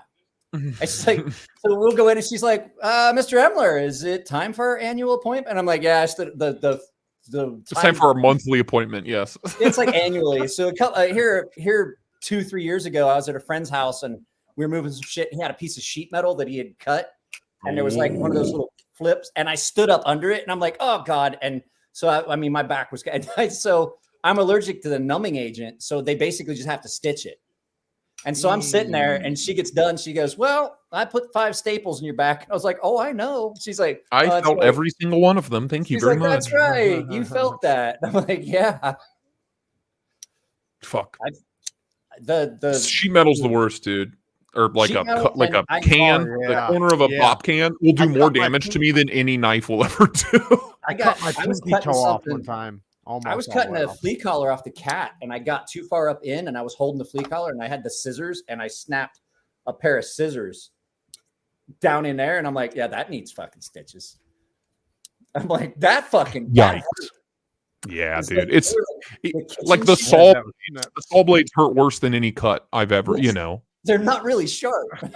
No, dude, they're just pointy and they just rip. They just shred everything. They don't cut you. They just rip everything open. Those kitchen shears aren't sharp. With the teeth on them. It snipped and I was like, God, that really, really, really hurt. I was it's like a really bad paper cut. It's made to go through thick meat. And I was like, I definitely need to go. I definitely need to go. And so they did that one. They did that one and they had a new doc that they were trying to do it. He was like, He was all nervous. So every time after we told him we couldn't numb it, I was like, do you mean to hold it like this? And he goes, he's like, you do know what I need. I was like, I get stitches all the time. And he gets ready to, after we told him, I've done this more than you have, doctor. Right? So, he gets ready to, so when he found out he couldn't numb it, he got all nervous. So he was fine. He got the forceps with the needle in it. And he got down to my skin and he starts shaking and he's like, and I was like, he goes it the second time. And I looked at him and was like, Doc, I'm gonna tell you a secret. You're not going to feel a fucking thing. Just relax. I promise. Just don't stick yourself with the needle. You'll be fine. Not going to hurt you a bit. That I'd have to say of the times that I've hurt myself in the last few years, cutting myself with them dull ass kitchen shears, that hurt. Yeah. It's usually a good knife cut that needs stitches. You don't feel it. It just gets cold, really cold, and you don't feel anything. And you're like, this is going to suck. I know this is going to suck. It's slippery and numb. I cut myself real bad. My nerves. That one was really good. Like Carrot knew right away because when it happened, I jumped and I took off and blood was everywhere. So she knew it was bad, right? Because I didn't say nothing and there's blood everywhere. That time I did it at the shop and had to go have emergency surgery on that tendon. That I lost a good bit of feeling that for a while. Yeah. Never put a knife in a drill if you've already ground it and it's fairly sharp and you put it in the drill and think you have it clamped down because then a customer decides he wants a lanyard hole because it's going to spin around and hit you in the thumb. In the future, you just say, no, sorry, I don't do lanyard holes anymore. I only do them if they're pre-ordered. I got to get them done. I got to get them done before heat treat. I do the lanyard holes first now. That's the first thing I do. And if you ordered it without, you're not getting one. A good friend of his pulled the entire tip of his left middle finger off when he tried to pull his hand out of a dolly load of boxes. I've seen guys get their wedding rings caught and that's why I got rubber. Yeah, de-sleeve. I always wear rubber, kids. Always wear rubber. So when anytime I'm grinding, I take my ring off and put it in my pocket. But when I was in the military, I just put it on my dog tag chain. I had my gloves one time. I was drilling through hardened steel, and the bit wound up snagging my glove and just sucked me into the drill. Luckily, like I fought it, and it wound up tearing the glove off. But I mean, it was so like my finger started to go around the bit, like it was about to just tear my finger off. So my parents run a machine shop, a big CNC, like a 12-man machine shop. And I remember when I was a kid, there was a guy named Dave that worked there, and he kept growing out his hair. Yes, there was, and he kept growing out his hair and kept growing out his hair and kept growing out his hair. And Dad, every other week, Dad would say, "You keep growing that hair out, I'm gonna fire you. You keep growing that hair out, I'm gonna fire it." Because one bad move on a drill press or you get it caught in a lathe going. You're going to have a bald spot where it yanks your fucking ponytail out. And he had one close call, and Dad said, "That's it. You're done. You're done. Right. Go home. You're not working your anymore." Hair. Just because he didn't cut his fucking hair. That's how, dude, you do not fuck with a big piece of steel spinning at 10,000 RPM. You don't fuck with it. You will. Little details. You see the guys that get their sleeves caught in a lathe and it pulls them through. Like there was a guy in Germany here like 2 years ago. I saw the shop video. It does not care. You were a piece of paper to that piece of machinery. It wrapped him around that piece of metal, just like he was a fucking rag. And I was like, and the fact that I started working in that machine shop when I was fucking 8 years old. When I was living, I'm pretty sure that violates some labor laws. When I was living in under the table, it's fine. The tree, the tree fucking disintegrators on the side of the road when they chop down the city tree. Oh yeah, the tree shredder. Dude was putting one in. Wood chipper. And wood chipper. One of those giant ones though that you pull with a with a truck. So he's putting it in there, and it grabbed the back of him, and he couldn't turn right, couldn't back up, couldn't do anything. Dragged him right through. Oh, well, at least the plants they were. Did he survive? No. He's all over the median of the 94 right now. Yeah, right. There was no open casket. Let's just say that. There was a lot of wood chips in the casket for some reason. We couldn't figure out why. They just drug the wood. They just drug the wood chipper behind. Dude, that's some Hollywood shit. There was a guy there. Like a guy, his friend or whatever, his teammate, his partner or whatever, but he was too far away when it was started to drag him, and I think he thought he was okay, like right when it started, but the branch just kept pulling him. By the time it was too late, it was just too late, and it kept going. And by the time the scream started, the guy started running, and it was just too late. Yeah, And, he's If I'm halfway working through. anywhere near that all the shit, way through. if I'm working anywhere near that shit and I feel myself getting pulled, like I'm not gonna wait to scream. Like I'm gonna start screaming, like motherfucker, hey! Fuck. Yeah, right. Yeah. That's why I Yeah. You're can't. so used to I'm putting myself those loose or branches something. in, you don't think about. That's why they always tell you, make sure there's never a branch behind You. When Yeah. you're putting them in, and there's no side branches going. You know what I mean? So, because if one of those snag you, you're not strong enough. Do you Like, guys there's remember the nothing you can do.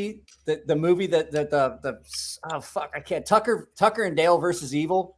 Great Where the movie. kid starts- Love that movie. Yeah, where the kid. I feel like that's Joe an Ohio cult classic jumps for some into the- reason. Yeah. you fucking jumps into the wood Ohioans. chipper, Swan and I'm dives in. Fucking Ohioans. Oh my god! I gotta watch that movie again. I love that movie. I'm gonna watch it tonight. I'm gonna keep hitting that pin, and I'm gonna watch it tonight. Oh, I think it's on Netflix. I'm pretty sure it is. I haven't seen it in own ages, I think man. I own it on Amazon. Of course. Guys. Everybody oh, in the- that's your homework. Knife channel. huh? No, it's a movie channel. Tucker and Dale, man. Go watch it tonight. It's your homework. As we were packing up to go to the hospital, the wife, sympathetic as ever, was giving me the talking down of why were you playing with knives at 2 a.m. Could only say that she Leave her. knows I have a knife addiction. You know I have a knife addiction, honey. You know It's- this about me. You it's like- married me knowing It- this. It's the legal definition of an addiction when you know it's going to hurt you, but you still can't stop. Right? Yeah. That's Yeah. knives. That's knives for me. Yeah. Case in point, all my band-aids on my boo-boos, I bought this. I know, right? Yes, right. That is a full-blown. That's like bad meth. That's what that is. When It's people a ask you, are bad you addicted batch. to knives? You just that out. Yeah, right. Yes. I am. Are you addicted to knives? And then I just start I mean, emptying my I pockets. own And like, this. where do they all Why do come I from? own this? There's no reason to own this ever. There's But not. I own it. I love it. I don't care. On that one. I was gonna say you're absolutely right. There is no reason. Right? to There's own that. no reason. There's no None. reason for it. Don't Then care. Again, like What am I I going to wish do? I- Sell it to somebody? Good luck What- at the hospital. Yeah, good luck, Zimbabwe. Best of luck to you, brother. Yeah, best of luck. Godspeed and all that jazz. Okay. We'll pray for you. We'll pray for you. okay, I got into the devil lettuce, and I know we were talking about what happened to him earlier, but He's like, it's just just a started current playing with thing? knives, and yeah, this just happened tonight. It's happening right now. oh, so we're seeing this real time. This is live, baby. This is live. If it was on his hand, how's he typing? He's with the other hand. He's got this one held up in the air so he doesn't bleed out, and he's typing with the other. He's probably pecking with his nose. Yeah, By the way, I want to tell you, I think that it's a bad idea, and you should stop and just go straight to the hospital. Stop. he's- Don't I worry think about his this live wife's feed. taking You can him play right it later. now. You can It's even make funny we're comments. talking about injuries as he gets injured and as he gets injured, fuck. He was probably too busy. He was mesmerized by the live stream, and he wasn't paying attention. I'm guessing What happened? 2 out of 3 lives there's an injury. I guarantee it. Yeah. Yeah. Nobody says anything, but 2 out of 3 there's Yeah. guaranteed an injury. I was Everybody's too embarrassed to say something. So I was at the Bastinelli Knives table the last time I went to CCKS. So I think 2020. No, 2019, the California Custom Show. So I was talking with Nicholas from Bastinelli Knives, and we were talking about the guy that decided he was going to use like the back of his hand to do the wave feature on a Bastinelli. Like he was going to act cooler. So he went to snap it like this, and the knife only came part way and stuck. Like it stuck in his hand, and he was like immediately like, you can see the look of sheer panic. Like he stuck He knew. He stuck like a good 1.5 inches, almost 2 inches of that knife in the meaty part of his, to quote. Yeah, like I did. Ernest from Ernest Goes to Camp. You take the knife down the stone and directly into the meaty part of the hand. Just like that, right into the back of his hand, into the meaty part. And he goes like this, and he's like, no, it's not that bad. And I was like, the fuck it wasn't. I saw that shit. Yeah, right. Takes Yeah. his hand off of it and Squirting goes, all over the place. "Ah." And Yeah. you see him go, oh God. And they were like, no. Had to have an Damn. ambulance come and shit. I was standing there, and Bastion was like, so the guy leaves. They get him in the ambulance and shit. Bastion's wife was talking to somebody. I think she was talking to Sako from Recon 1. about like what happened and everything. And they're Bastinelli. So there's Bastion and I at the table, and he goes, "Fucking people are stupid." He didn't have any sympathy for Carr says when he was 5, he grinded his finger off in a sub pump. In a sump pump? You're supposed to turn it off before you clean it out. I often worry like that I'm gonna read these comments and then I'm gonna say something about one of my subscribers. Right. And then you can't take it back. It's on the internet. It's live. It's live. So what I'm gonna do? What I'm gonna do is think I'm about gonna take what that. you're gonna say next. I'm just gonna take that one off the screen and pretend I didn't see it, because the fact is, in my current condition, there's a good chance. Give me about 45 seconds. It won't be a lie, because I won't remember it. Right. Story of my life. My wife will come to me like, "You're an asshole last night." I was like, "What'd I say?" And she'll tell me, I'm like, "I didn't say that. Yeah. I never said that. I would never say that. I would never say that. It doesn't I am even not- sound like me. I'm not a It does monster. Not sound like me. I just get into the jazz cabbage, and then my short-term memory's fucked. I mean, I've had a Mine's lot of- fucked sober. I've had some bad head traumas and shit anyway. Plus, I'm old. Like I'm just Plus, I'm old. You know, You use that one every time. I'm old. I woke it's up. the this ultimate morning- excuse. Is I don't know what day it Like, is. why don't you have your fucking pants on? Oh, I'm old. Fuck off. I'm old. I'm That's looking. what old I'm guys waiting. do. That's what old guys do. No, I'm waiting. I'm waiting for the day I turn 70, because 70 seems to be that line in the sand Where you can get start away getting with shit. Where you can start getting Right, and I'm senile just- and nobody cares. I'm just gonna see what I can get away with, because all I have to say is when somebody shows up and I'm doing something fucked up, just look at them, and go, "I don't know where I live," and they're gonna figure out where I live and take me home. I think it's hilarious when old people are not senile whatsoever. They know everything that's going on and they're very cognitive, but then they pretend that they're senile. They literally act I'm like pretty they don't sure- know what's going on. I'm pretty sure it's like getting to be a teenager again, because my daughter's 14, and all 14-year-olds so far, in my opinion, are fucking little assholes. Oh, and they know they are. And they know they are. And Yeah. they're doing it because they know they're at that point where, like, you can't punish them without beating them, but the state says you can't beat them. Because there's not much I could do. Watch me. Watch me. Like I said in the one live feed, my mom slapped my sister real hard one time, and she was like, "I'll call child welfare services." And my mother looked at her and goes, "Do you think you'll make it to the fucking phone?" And I was like, "I think I hear my friends outside. I'm going to go play because I don't want to be a witness." I don't want to watch my sister die. Like, she's going to kill her. And then I'll get more shit for Christmas. Woohoo! No, mom never touched her. Don't know what you're talking about. Yes, I was outside playing. I have no idea. I just heard screaming. I don't know. I think when you get to that age, you just realize the little things that don't mean shit, and you're not about to waste 1 minute on them. So you just pretend like you can't hear them, or just just pass it up as if it never happened, because it's like, hey, I'm too old to waste 1 second on this shit. I got too many disagree. I years left. disagree, because my mother is in her 70s now, and she does shit to my sister on purpose. I guarantee it. So I'll ring the bell in a second. So my sister texted me this morning. Let me She's turn like, my volume down. I got to take care of this, and I'll tell you about what my sister sent me. I was ready for it that time. I muted you. So anyway, my mom tells my sister she wants chicken and dumplings. It's like, I want chicken and dumplings, and my sister is sick. And so my mother waits. My sister gets chicken and dumplings done, and then she's like, I had to change my mind. I don't want that now. I guarantee my mother is doing that because my sister was a little fucking asshole when she was a teenager. And I guarantee earned my it. mom's doing it. And my sister texted me. I was like, either do it now or forget about it. I was like, because you wait another month and the ground's going to be too hard to dig a hole. When they're 13 and the parent reminds them, one day this is going to turn around. We are going to change places. The roles Just will be so you know. reversed. Yes, The yes, roles yes. will be reversed. Yes. I'm pretty sure I my will kid's be like, there. my kid is like waiting. I'll She's be like, I there. can't wait. She's like, I'm I going to can't put your wait ass to- in a home. She's like, I can't wait to get old. I'm gonna find the worst home and I'm gonna put you in it. Yeah. She's like, The home from what was the golf movie? Adam Sandler. Help. Happy Gilmore. like, Yeah, that home.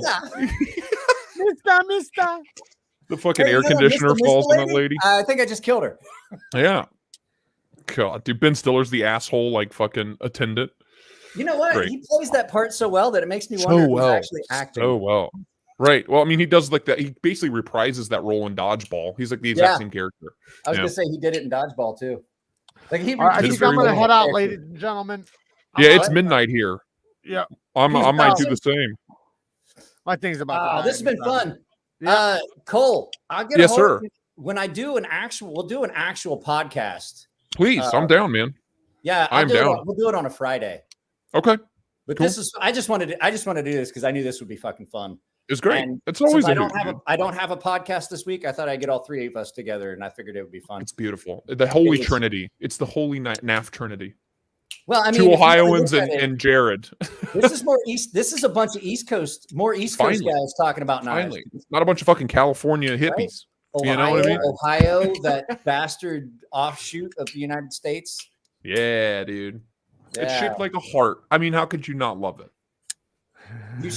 We basically could take it and bulldoze it all flat down to about 3 feet deep, build a wall around it, and turn it into a smallmouth pond, and we'd be better off for it. A lot more, you know. I would actually go there. Fishing. That's good fishing. Fan. That would be some good fishing. There's already good fishing. That'd be great fishing. You know what I mean? That'd be great. Just all smallmouth. Fighters, all of them. All of them. Smallmouth and bluegill. That's it. That's it. That's all there is. Millions of them. Well, if you guys want to bail, that's fine. I was going to let everybody that's here know I'm not going to do a live feed tomorrow, but tomorrow sometime during the day, I will put up a poll on what movie you guys want to watch, and we'll do movie night on 2/7. I do Tucker and Dale. Yeah. Well, we'll see if I can find it free, because I can't just it's not like I can just put it up. Everybody has to have access to it. How are you finding these movies? I go on Amazon Prime or Netflix, and I find what's free. And I like put up like 3 movies. I let them vote. And then when I set up the room, it's linked to my Netflix account. So what happens is you log into your Netflix account, and then you do a play pause, and it syncs with my Netflix. And then we start the movie like right at noon. Oh, nice. So it shows up. So it keeps it synced to where I'm at in the movie as like the master hub. And it just kind of like controls everybody's. Can you pause it? Interesting. Yes, we can pause it. So if there's like a bunch of people like, hey, I got to take a piss break, we can do that. Or you can just let it play and then you can come back to it. But when you pause it, everybody pauses? Yeah, when I pause, everyone pauses. Uh-huh. What kind of witchcraft do you use for this? I use the 2.7 extension. So you have to do it from a Chrome, like Chrome or okay. I think Firefox it works, but it's an extension. But it's also a website. Like you can go to the website, and so what I do is I put a link to the room that I've built. Yeah, like an hour before I start the movie, and then we go in and we pick whatever movie. A lot of times on Sundays I'll do a matinee. So whatever movie was I'll give them 4 movies to choose from. So whatever one wins, that's what we watch first, and then the second movie is whatever took second place. So we watch. Well, fuck me, dude. I'll be there. We watched The Night at the Roxbury. I put it in the community. I haven't seen that movie in ages. Yeah, I put it in the community tab of my YouTube channel, so there'll be a link to it. But I'm going to do that tomorrow night. And the nice thing is, it's off of YouTube, so it's just one of those things I wanted to do for everybody. Like a lot of people donate things like that, and they feel like they got to drop super chats and stuff. And I just wanted it to be that pressure-free thing. Like you don't have to donate; it's for free. Come watch a movie, hang out, right? Just come watch a movie. I don't moderate the chat. Like here, I moderate the chat real close because I can't get my channel taken down. This is my whole job right now until all this goof pandemic stuff blows over and I'm allowed to go back to work. This is what I do. This is my, and so I got to be real careful about that. But like when I do it on movie day and in the 2.7, there's a chat stream there's a chat scroll on the side. I'm in there. I'm hitting the devil's lettuce. I'm making goofy jokes. We can talk about anything, and I don't moderate it. So, and it's just one of those things that's just a lot of fun. Murky Ocean and I are always in there. Hell yeah, dude. I'll be sure to catch the next one. I think I'm going to start it at like 4:30 p.m. my time, which is like 7:30 p.m. your time, Cole. No, I mean, we're the same time zone, aren't we? I'm not in Ohio. I'm in San Diego. Diego. I'm at right now. 11:08 right now where I'm at. It's 9:08 p.m. where I live. I'm in San Diego. Oh, it's midnight here. Yeah, I'm from Ohio. Oh, okay, gotcha. We're all different. We're all different here. We're all over the goddamn place. Glyco was saying, so you're getting off. I don't think so. I've got this and another one. I might stick around for a little bit. Plenty of weed, plenty of dope. Tons, like more. Like that whole time growing up in Ohio, I was like, why didn't I come out here and I'm like, why didn't I have this when I was in high school? And Yeah, now I go to the corner store and pick up weed in Ohio now. It's great. I have it delivered. Yeah, we got it here now where you just go to the You just DoorDash. You just hash dash. No joke. The dude that brought my beer brought me a gram. No shit. Like Puff is what I'm imagining. Like you get a Puff driver, pick up your beer and your dope. Okay, so I know a guy that has a delivery service. He's a friend of mine. Like I've met him. Oh, you got the hookup. You just have no. I don't really have a hookup. I just know his driver because the guy follows my YouTube channel, and so now we've so I order stuff from him all the time. So his driver, I was like, "Who's driving?" And he told me who was bringing it, so I knew who it was. And so I told him, I was like, "Can you stop by the store and grab me an 18-pack at 7-Eleven, and I'll just pay you back for it?" He goes, "Yeah, no problem. You always tip well." And I'm like, "Yeah." And I'm going to tip you well again. Yes, I do. Yes, I do. Jesus. So if I don't have to go around to the corner dispensary or 7-Eleven, I'm good. More power to you. I mean, I was no complaints here. I was going to spend that money anyway. Right. Same. All right, guys. Same. I'm hitting it too. Later. It's always a pleasure. Mike, thank you for having us. Yep. Good to see you, man. I wanted to tell you, Cole, before you go.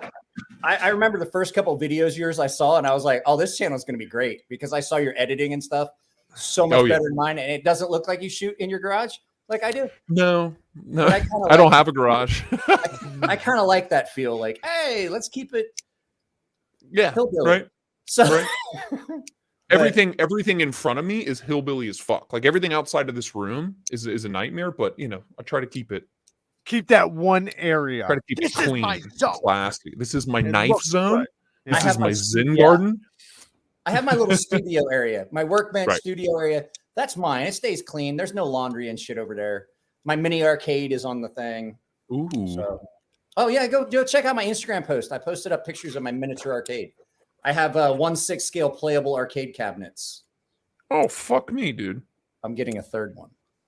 Sign me up. Damn, Josh, it's 3 p.m. where he's at. All right, guys. I love you guys. Take it easy. All right, take it easy, man. Jared. See you, Jared.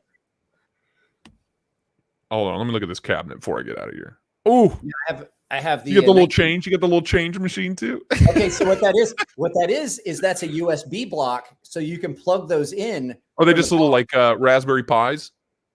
I don't know, but they are running the emulation. The Asteroids cabinet is actually a vector graphics. Okay. And the 1942 cabinet has 1943 and 1942 in it. They're adorable. They're great and they're playable. And the 1942 cabinet has a HDMI port, so you can play it on the TV, and it has an external controller. What the fuck is wrong with you? This post did horrible things to me today when I was at work. I'm an insurance agent. I'm at a very important life insurance meeting with like the head of life insurance. And I just, there was kind of like a lull in the meeting, and I pull up Instagram and this shit fucking pulls up, dude. And I almost threw up and then was like able to stop myself by like laughing, and like 15 other insurance agents looked at me like, "Can you put it back up? I'm more than happy to. It's the mixed double. So look at the detail. Look at the detail. There's like, it's literally like a double chin on a burger. It's so gross. It's the most foul thing I've ever seen in my life. So most of my friends will tell everyone like, "Oh, Mike has your Thank phone you, number Rubicon. now?" Appreciate it, brother.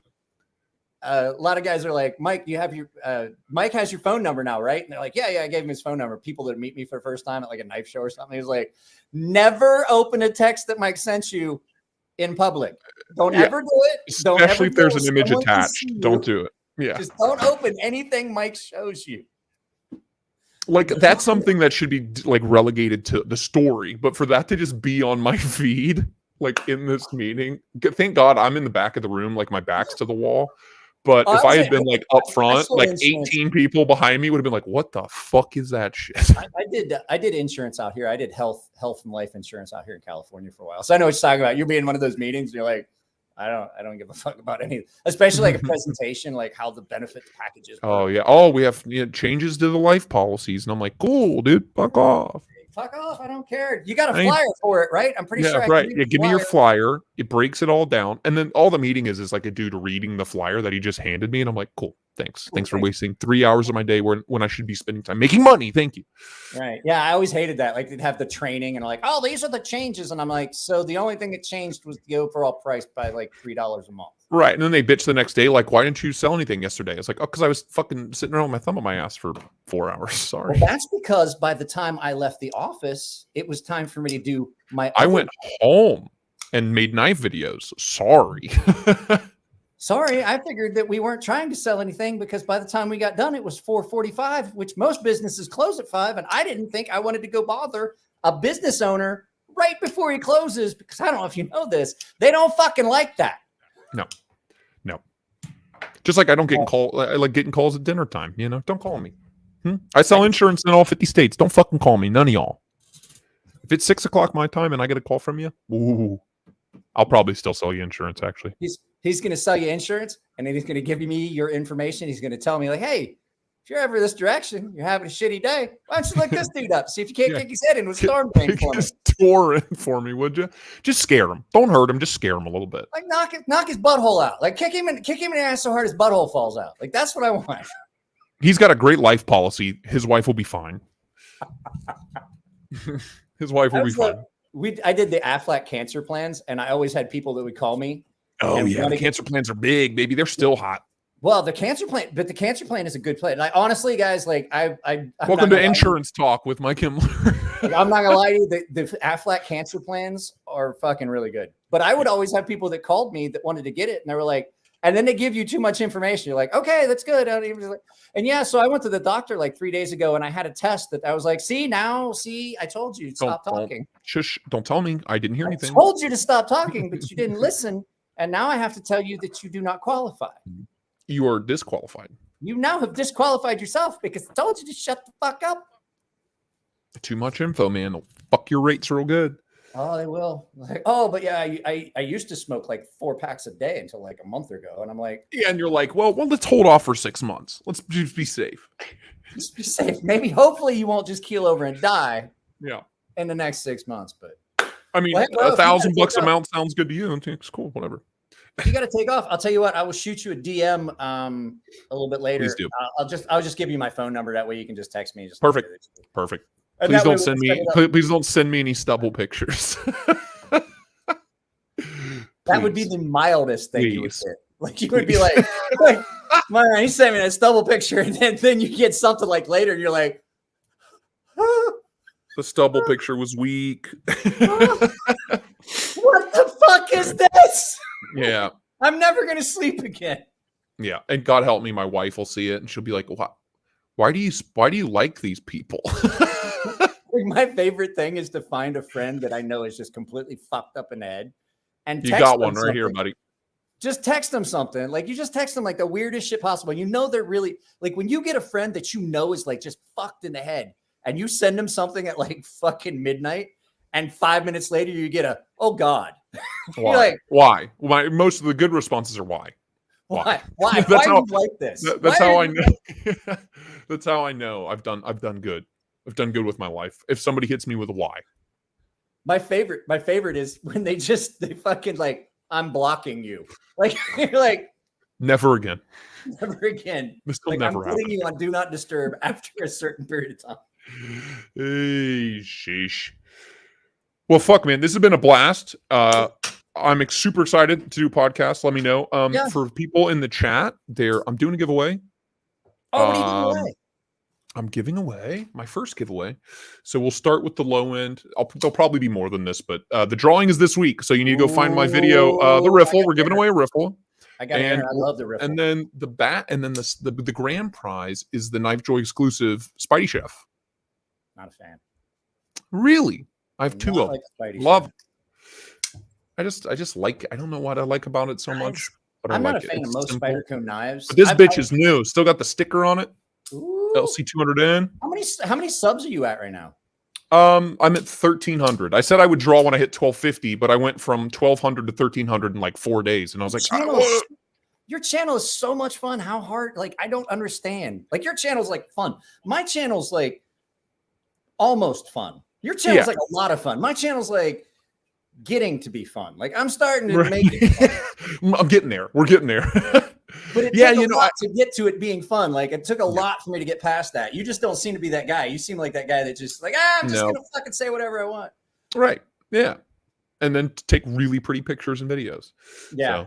So, your editing is fucking great. It takes 6 to 8 hours to make a video, but so I don't upload that often. The goal is to kind of get every other day, have something uploaded, but it takes a long time. If you add shooting and adjusting audio and getting things squared up the way I want and reshooting things, I think that's about average for most creators. Yeah. About 4 to 5 hours for videos, sometimes more. Yeah, and editing's where I spend most of my time. Because, I record the voiceover separate, I record the B-roll separate, and then I throw it all together in editing. I got to find the right music, find the right GIFs and clips from movies and shit to throw in. And yeah, see, I don't do all that. Like, I find little, like, I've got a please stand by that comes up when something happens. Yeah. And I'm pretty sure I'm the only knife YouTuber that uploads all of his videos in 4K. I'm pretty sure. All mine are in 4K. Oh, okay. All right. With some minor exceptions. Every once in a while, there's some stuff that, like, if the way the Apple editing software works, if you happen to drop a file in that's 1080p, the first file is, it renders the auto generates the rest. Yeah. So I try real hard to make sure whatever the first the first one I drop in is 4K, and then everything else can be, if I happen to use the front facing camera, that's only 1080p. Right. The back camera on my phone is 4K. So yeah, I use a big Canon mirrorless monstrosity and a huge slider, and it's a whole production studio in here. I actually had a DSLR. Yeah, I had one, and I didn't like it because the big thing was, no matter what I tried to do when I would shoot videos, to get it to go from the camera to the computer was always such a lengthy process. Yeah, it's a lot easier these days, but I use my phone, and I have a MacBook, and I can airdrop that shit. Like, I can literally go, I want to send these files, and I sent 25 gigabytes at a time over airdrop, and it literally took 10 minutes. Yep. Because I was trying to get all my stuff. I was trying to get all my stuff from Blade Show West. Hollywood Tactical's in the house. Look out. Yeah. We got trouble. What's up, Hollywood? I got the Lindy Lou, it's good. That box light I sent you, if you get a box light and a slider, you're set. Your YouTube game will go through the roof. Or you could get just you one. do what I did and hang up like drop lights above. No, I use this big fucking thing. This is what I use. Good God. Yeah, it's all, like I said, it's a whole production, man. It's a whole ordeal in this house, in this hazel. Yeah. So I have my little Zen garden here with all my shit. I basically just live in my garage. Yeah. My office is my garage. I go in the house and I eat, and I take a shower, and then I come back out here, and eggs and hams in here too. Damn, dude. Yeah, David's here. Dave and I got to eat at we went out to eat in Long Beach. Ooh, Lindy's you got a nicer fucking lighting setup than I got.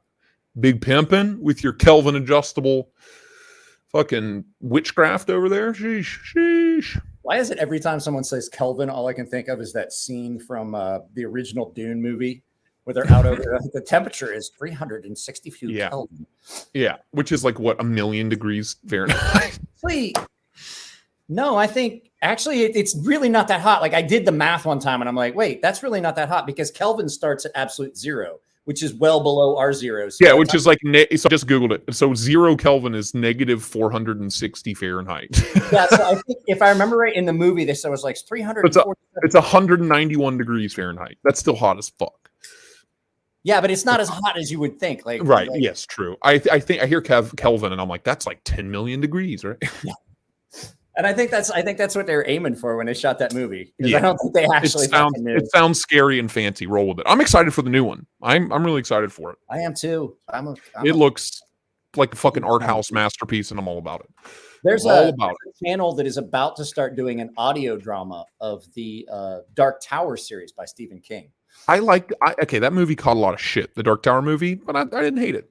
Well, I didn't like it because I read the entire series of books like 15 times. Right. And it's like all 8 books and all that shit. And I'll read them and then reread them. Like I'll do them back to back, like go through them and read them. Because it's that I love that series. It's so well written.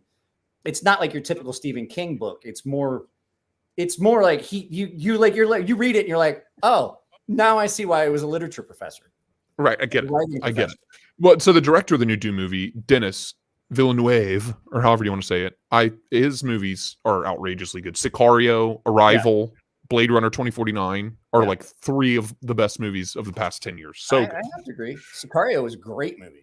Both of them. The second one was fucking lit. I haven't seen the second one yet. Oh, it's nuts. It is nuts. Oh, by the way, Glyco, this is a voice changer. This is not my real voice. I just wanted to get that out there. I feel like people assume that this is my real voice. It is not. I wish to God it was. I wish I could make insurance calls with this voice, dude. Do you have any idea how fucking loaded I would be? I would be fucking. There'd be a mountain of $100 bills behind me. I got to figure out how I can do that. How I can make calls through my computer with the microphone and the voice changer. I bet you I could do it. So you give them a fucking alias when you call, and then you show up, and they don't know who they've talked to on the phone. Well, I do nothing in person. Like literally nothing I do is in person. Then why aren't you using the voice changer? Right. All right. Okay. I'll start doing it. I'll do it to existing customers just to see what they say.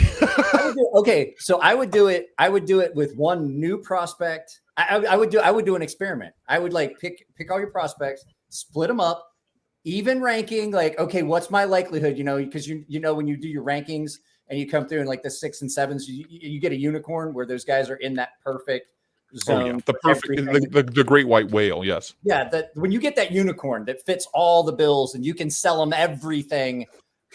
Pull out the voice changer. So Steven, I want to look at your.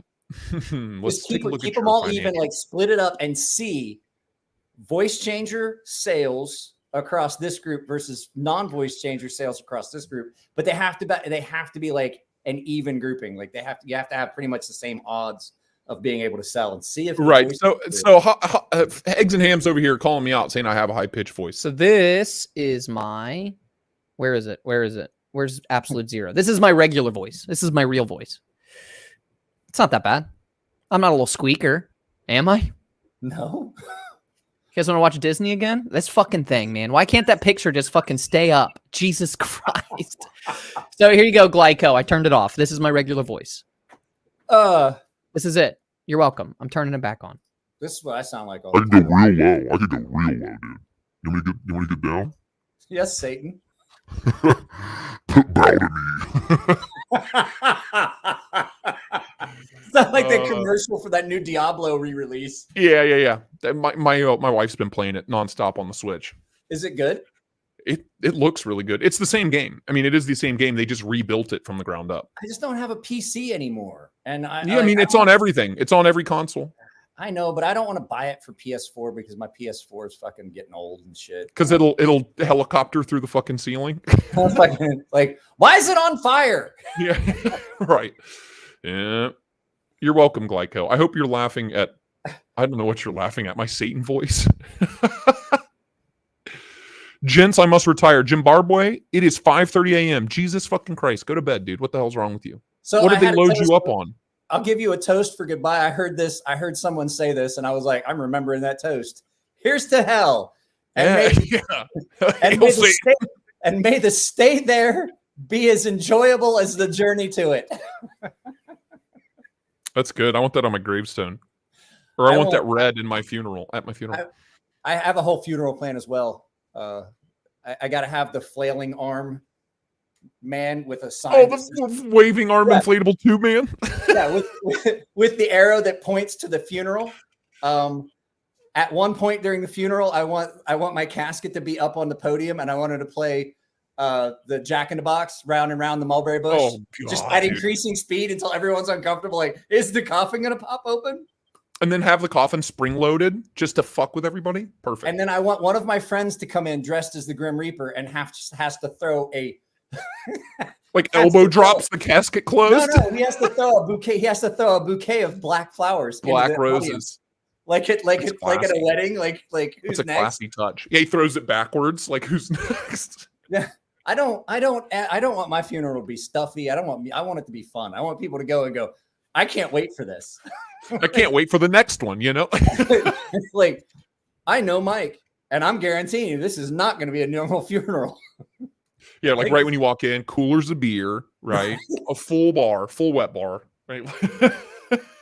Everybody gets a yo-yo on their way in the door. Pre-rolled joints lined up, you know. They're stuck in the hymn books in the pews. The joint ball things, the rubber ball things on the wooden, like everybody's like whop, whop, the paddles. I always get a warped one. What do I get a warped one? The whole time. Yeah. Like that's like everybody gets one. I want everybody to fucking just show up in jeans and t-shirt and ball caps. Like if anybody shows up in a suit, they didn't know me well enough. Get the fuck out. I want a room full of people dressed like Dale Gribble is what I want. Why does it look like a bunch of people showed up to watch NASCAR? With like a cigarette hanging out of their mouth, right? Yeah. Perfect. It's the perfect funeral, Mike. You've created the perfect funeral, dude. I don't know how you did it. It's gonna be because it's me. Yeah. Because my brain's broken. That's why. Well, I'll tell you what, this has been a blast. I'll get in touch with you. Like I said, I'll send you a DM. Seriously. We'll figure it out. We'll do a Friday. I'll ask you a bunch of weird, obscure questions. Perfect. I'm in. Also, everybody, don't forget, go find my giveaway video, subscribe, comment on it, and you're entered to win a bunch of good stuff. Yeah, I'll play one of your videos. So one of the next videos I film, I'll play it and I'll put it in the background. I'll put a link to it so everybody can subscribe. I do this whole thing with, I don't know if you've seen it. Like I play a channel behind me that I like. Yeah, I was gonna have The Godfather running behind me the whole time, but I didn't want you to get copyright strike. Copyright. So no, I'll take a channel and I'll just play it in the background. I'm like, that's my support the channels you love thing. So and then whatever channel plays in the background, then I put a link to it in the description of the video. So, well, yeah, I drug my old TV in from the bedroom, and I was like, well, I'll just put that behind me. So I might start doing the same thing because it looks really nice. It crispy. This is the first time I've ever done it, and it turned out great. So I have a problem because I have to film during the day because the way I have my lighting set up, I got a lot of reflection. Yeah, in the garage because I still have a little bit right here, just a little bit. Yeah, but I mean it's really bad with mine, so I can't I have to film the intros and stuff in front of the TV during the day. Right. Otherwise, it's just like there's nothing. Horrible. It ain't working, pal. It ain't working, Chief. All righty, my dude. Thank you so much for having me on. Thank you, everybody in the chat. Love you all. Mike, we'll see you next time, brother. Take it easy. Take your sleazy, man. Peace. Later, Cole. Well, hello, guys. It's just us. If Cole had some voice cracks going on with no camera, he'd be like 14. So, nothing with all the drugs. Fucking not. What? Oh, so what did you say? Or is it?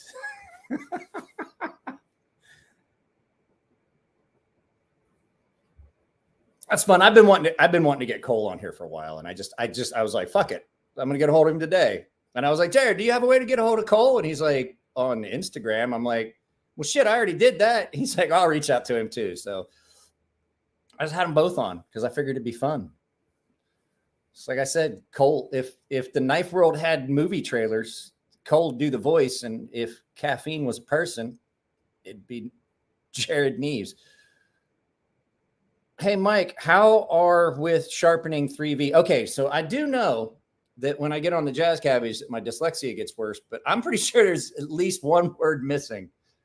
There's at least one word missing from this sentence, Glyco. How am I with sharpening it? I don't have a problem with it. I just have to make sure I put some baking soda in the water for my stones so they don't turn orange. It doesn't really affect. I've never had a blade rust, but I've definitely had the metal dust on my stones rust. I can rust the shit out of 3B. Caramel smooth voice, fucker. How are you? I'm fine. How are you, David? Oh, you're the word that was missing. Yeah, I'm pretty sure I picked out what word it was. I wasn't kidding you guys. This is probably my favorite pocket clip. Hey, Snuzz, guess what? Your knife is boxed up and sitting here. And I doubt if I get a chance to send it tomorrow because my landlord is trying to fix some stuff. Do I know how to use CAD? That's why That's why I make fixed blades, because I can just draw them shits and be like, it's this thick, and here it's this thick, and this is how wide it is, and there it is. And like, what about the action? It's in a sheath. They're like, oh, it's not a folder. No, because I don't want to maths. So it's not that I won't ever have a folder. Like if one of my designs, if somebody decides that they want to take a shot at turning into a folder, there was talk of the stonefish turning into a folder. It's not that I can't do the math. I can do the math. It's not that I can't. I just don't want to.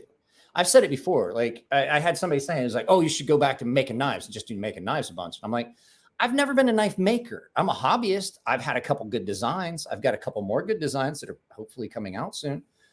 But that's never been the thing. I never was a knife maker. I was a knife sharpener. Business has tapered off. I've turned this into a business. I love this. I do love this. I love sharpening and I love this. And I can do two things that I love and get paid for it. So the whole thing with making a folder is a lot like if I tried to make knives full time. I think it would take the fun out of it for me. Like the worst thing I ever did was I took pre-orders for a bunch of knives. And then I didn't get to make knives. I had to make knives. See the difference? Like I didn't get to do something I loved. I had to do something. And the problem with taking a hobby and turn it into a job is that you have to do the thing. Like the good thing is you get to do the thing you love all the time. The bad thing is you have to do the thing you love all the time. There is no off for it. Now I love doing the videos. It's almost like therapy for me. Dylan Mallory's new folder has a similar look to your sea snake. I disagree. I know which folder you're talking about, and I believe there's another knife it looks like, but I'm not going to say it out loud because the people I'm talking about are quite litigious. What was this? Anytime it's your job, it begins to blow. Yeah. People just think they want to folder stonefish. What they really want is a shrunken down version in 14C. No, that's what you want. And if I could find a piece of 14C, I would figure it. The whole problem with shrinking it down is I have to figure the choils have to stay similarly sized. So you can't just like shrink the whole thing down because then you wind up with weirdness. Tattooing for a living is a job. YouTube's a job. I'll tell you that right now. I know Snuzz is not alone. The fact is, like, I have to sit down and figure out the dimensions. And anytime I've done it, it changes it so drastically. It just does not look the way I want it to, if you know what I mean. It loses something. Case in point. We will look at this. Uh-oh, ring-a-ding-a-ding-a-dingy.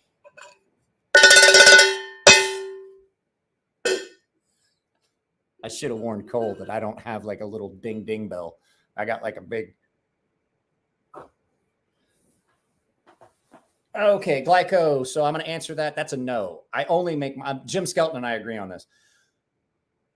I don't make custom designs. I make custom knives. If you like that design and you want to purchase it, that's fine. I don't get into making stuff. Oh, I want to, because the problem is I tried it one time and it wound up being a very unpleasant. It wound up being a very unpleasant experience. And it wound up that I gave the guy the money back and I was out the price of materials and abrasives because he said he wanted this. But when I translated what he said he wanted into something, I don't think he knew what he wanted. And so I was like, look, I'll just give you your money back. I give you your $400 back and I'm just going to eat it.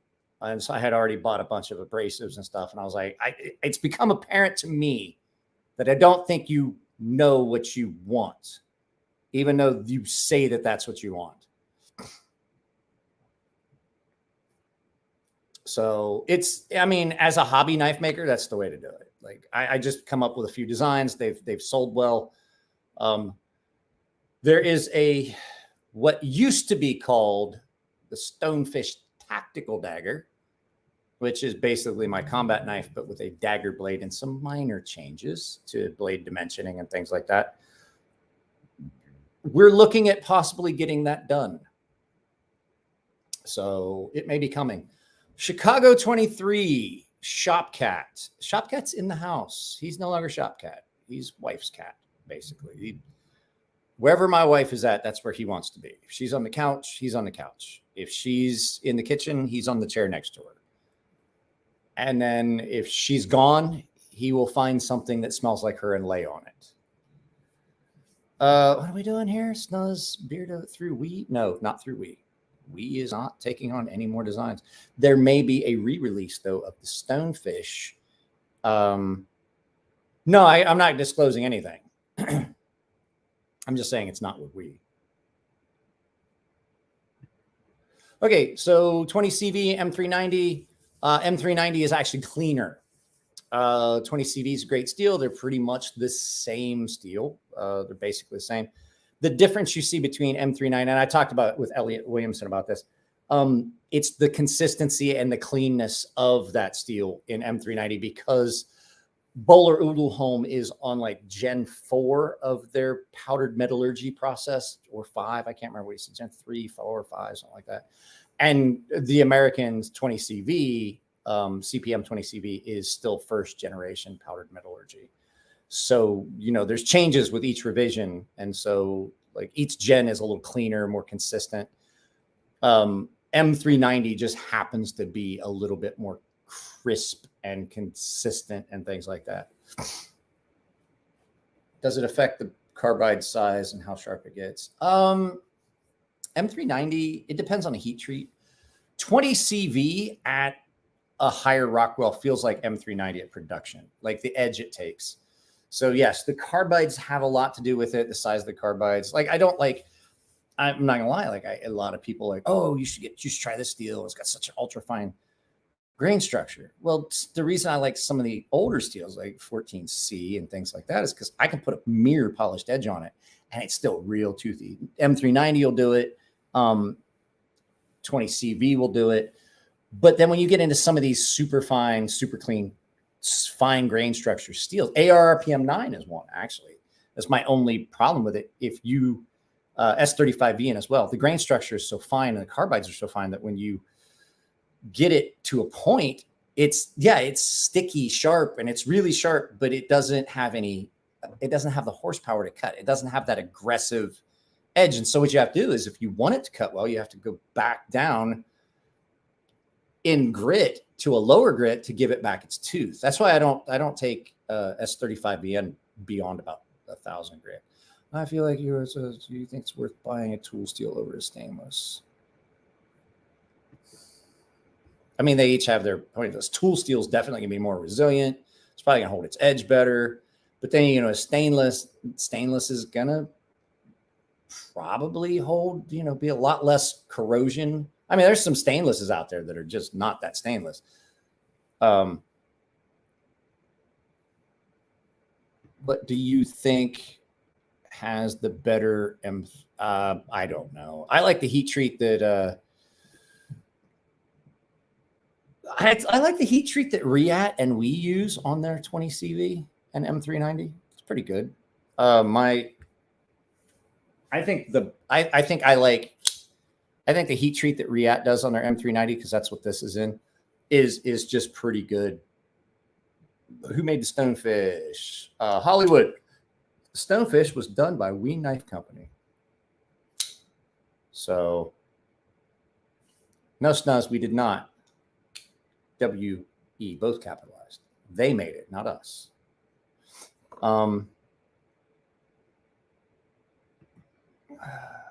We made the Stonefish. No, we didn't. I have my Stonefish readily available. I'll show it to you.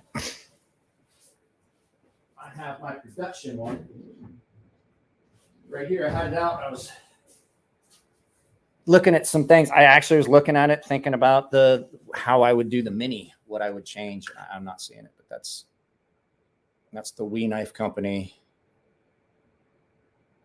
Stonefish. My design. Man, this is a good knife. I just wish they had done a better job marketing it.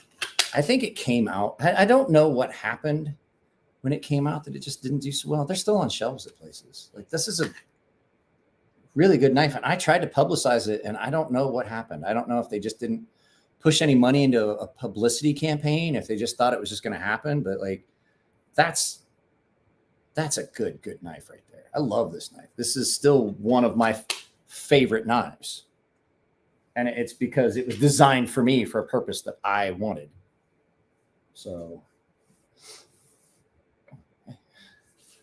it probably came out at a bad time with other knives, certain knives. I don't know. I think a lot of it it's a good knife. It was fucking expensive. I know it's expensive, but still that's the thing. Like, I see other fixed blade knives that are not designed as comfortably as that knife that go for more.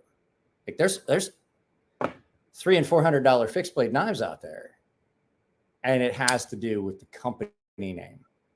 And I've seen some of them, and they're not as nice. This is fucking great, though. I ain't gonna lie. I love this knife. So it's frustrating to have a design that you know is good and just have it not sell, and have a design that everyone's like, I don't understand why it's not selling. And then you look at it and you're like, well, it's because you didn't market it. It's like, you can have a bunch of stuff.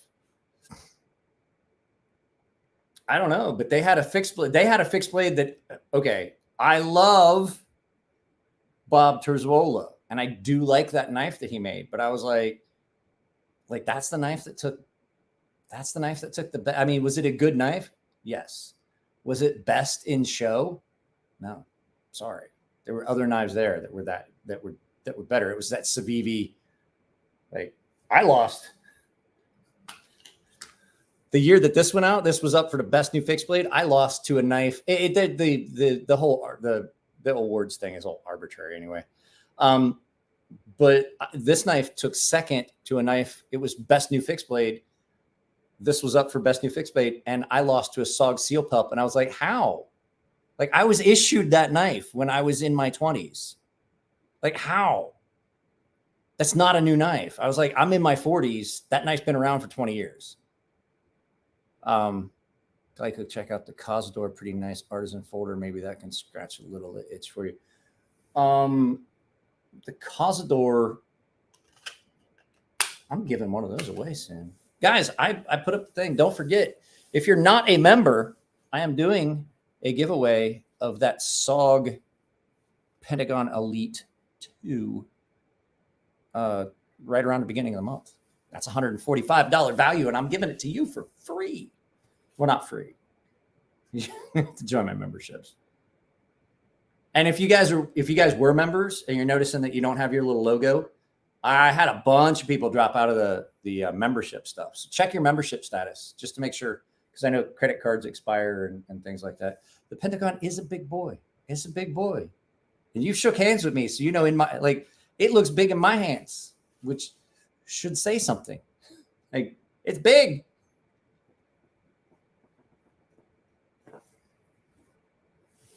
What do I got here? Oh, I got one left. So I was picking stuff up today, and I was doing that video for the paying members, the premium baseline tier members. And I basically did how's my day start from like 5:15. And I know I said it was 6:30 in that video. So when I was actually filming that, and I was it was not 6:30, it was just barely 6. I got up at 5:15, I think, this morning, jumped in the shower, and then got dressed, and then started shooting that video. I was up before the sun came up, well before the sun came up. Well, that would be cool. So stuff from you guys, I'm like, if it's stuff that's donated as giveaway stuff, a lot of times what I'll do is I'll use that as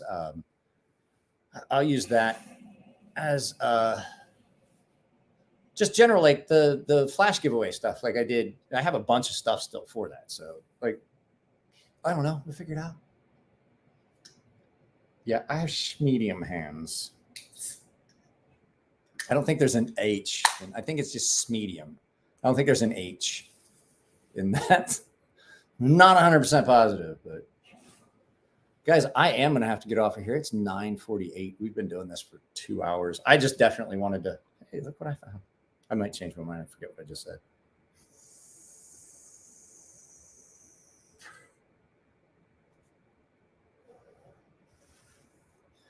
It tastes like watermelons.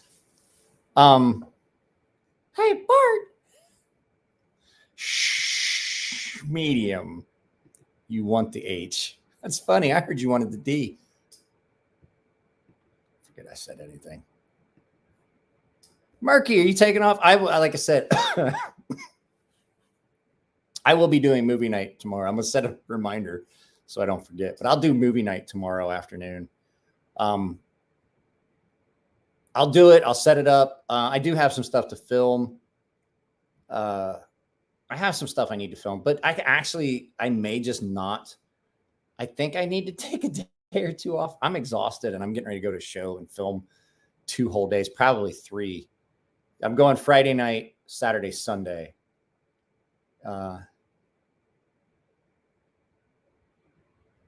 So, well, there's 3 people staying in our room. What night might what? Oh, I forgot what I was talking about.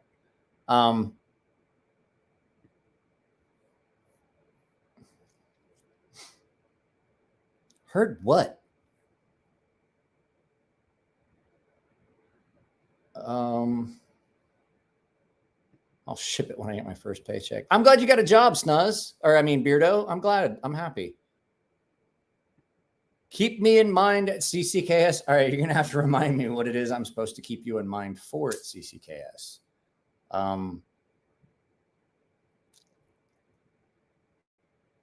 You saw what I just did. I'm not going to remember. I don't remember. I've been like 2 days. Like I filmed some stuff. I basically like I needed a breather. I have videos posted. Oh, EXO. I don't know if those guys are going to be there, but I need to talk to Andy. That video has performed incredibly well. And I need to talk to Andy because Andy, can't think of his name now. Andy from the company that provided it, Crane's Cutlery. Yeah, I can't shop my shit around though.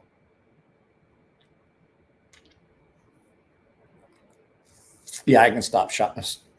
Can stop shopping your shit around though. I got to tell you. Well, he's still here. Oh, I'm so sorry. My landlord is still fixing the sink. This is the most fidgety thing ever. So, yeah, I'm going to get off of here. I'll do movie night with you guys tomorrow. It'll be an actual movie night. We'll start, like I said, I want to start like 4:30 p.m., maybe 5:30. So I'll put up a post. Hollywood Tactical and Andy give me coupon discount.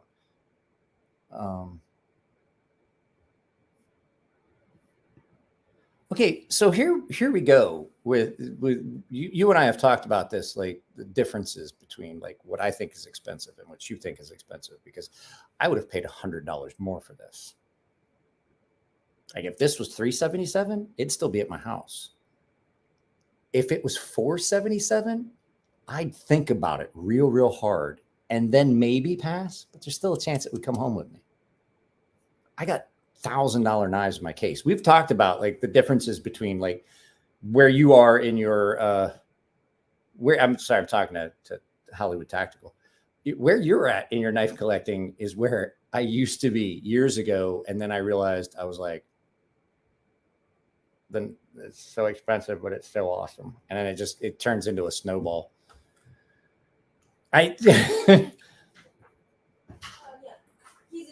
Oh, okay, Rudy, I'm sorry. I didn't mean for it to take that long.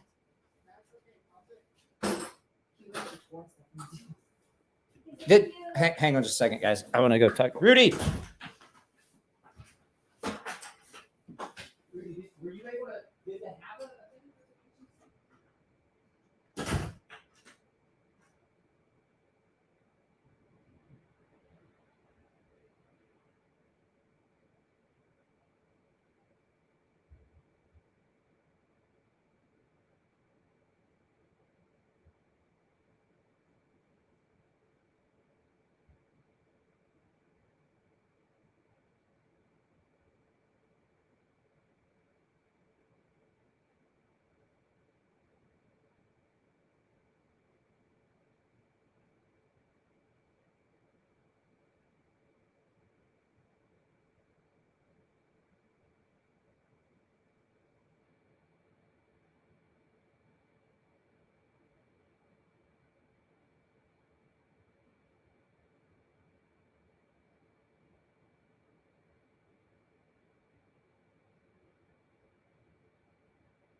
Guys, you're not gonna believe this. I actually forgot.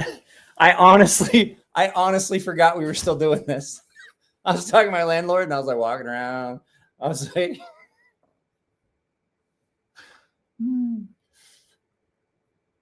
okay, are we talking about how much I still would have paid for? Okay, so let me explain to you how I was able to purchase things at Blade Show West, because I did buy stuff. I bought things for me. I bought this. I bought handful of stuff, just nothing big. I didn't make any big purchases, but I bought, a couple of the neck knives, one for you guys, one for the channel, one for me, one for you guys. I had taken, I was keeping track for a long time of what I made on tips, almost for a year. I was looking at what I make per video, and I would take that out and I would put it in my PayPal. And I've been doing that for like a year. At the Blade Show West, I had like fucking $1,400 in my PayPal that was just there. I haven't used my PayPal in a long time. I was like, well, I definitely can afford to get that.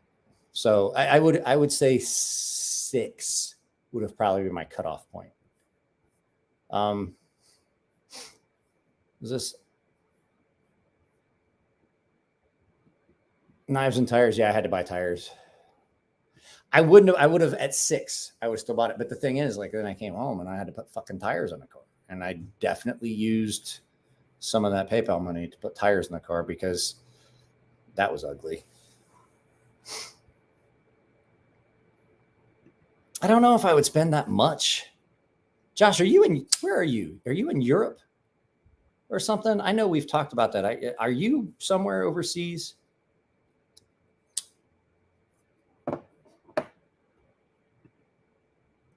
But knife show, bro. Come on. I'm going to finish this. Oh, is there still one in there? Nope. This is the last one. So it sucks. I wish you guys could come. Cali Custom Show is fun. It's a completely like you have Blade Show West. Cali Custom Show is a completely different environment. Like it's a completely different. Like there was a lot. There wasn't a lot. There was a handful of custom makers there. But there was a handful. There was a lot of. There was more custom makers than I thought there would be. At the Blade Show, at the Blade Show West down there that we went to, the Blade Show West. We went down to the Walmart and we was shopping.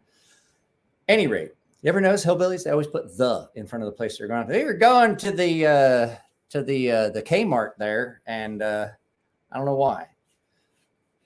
Any rate, there was more.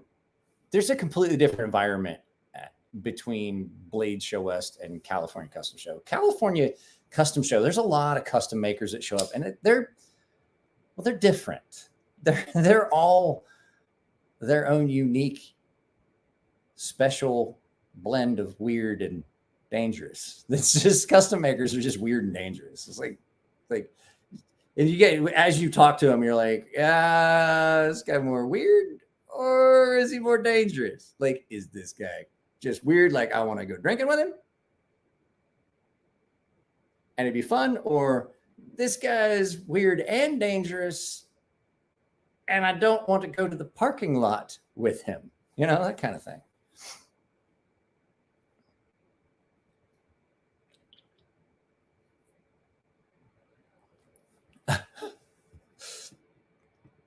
My grandfather was like, I need you to get in the truck and go down there to the Farm and Fleet down there. I was like, why do you have to throw the?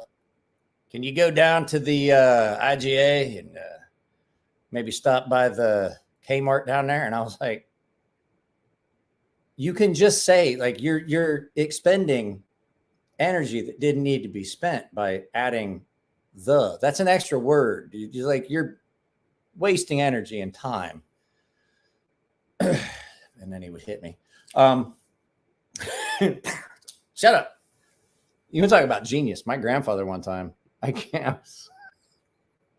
So I was in high school, so I knew that there was rules and regulations about how you handled hazardous material and stuff at this point. I'm like, wait a second. You can't do that? I just saw on the news they said you can't do that. And he was like, hey, hell, we don't listen to them. That's what I thought. I was like, whatever. So anyway, my grandfather changed the oil in the tractor. He had this old, it was a 1947 Ford Selectomatic tractor, the bug eyes and the tricycle tires. It was an old tractor. My grandfather kept it. I mean, we still have it. And he was changing the oil on it. And he came up and he's got this whole pan of this black, like that oil. And he's pouring it around the foundation of the house to keep the ants out. I'm like, Grandpa, you can't. I was like, Grandpa, you can't just pour that dirty oil on the ground. You can't pour it in the ground like that. Like that's like there's rules. And he goes, can't pour it in the ground. I was like, no. He goes, well, hell, that's where it came from. And I was like, I really don't have a fucking answer to that. I'm on like, and he just stood there and looked at me like he was waiting. He goes, I fucking got nothing. I was like, all right, whatever. Walked away. I was like, how can you argue with that? How do you argue? Like, you can't pour that oil in the ground. Why? It's where it came from. I'm like,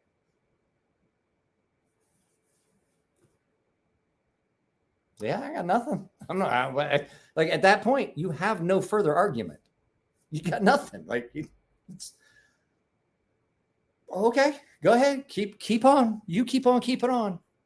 Exactly. I was like you're like,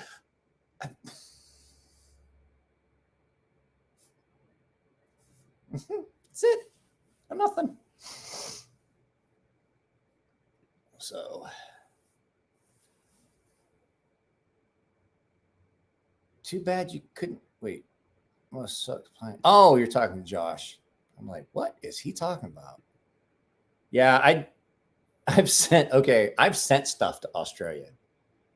There was a lady that wanted that cold steel that I gave away last month. The one that's not the Enigma, not the whatever it is. You know, the one that looks like a Bally, but it's not really a Bally. It's a pretend Bally. It's a fake Bally. That one. She wanted that. I was like, she's like, okay, well, tell me how much the knife is and then figure out what the shipping is. And I went to the post office. I was like, how much is it to ship something to Australia? And they told me, and I was like, good God. I was like, okay.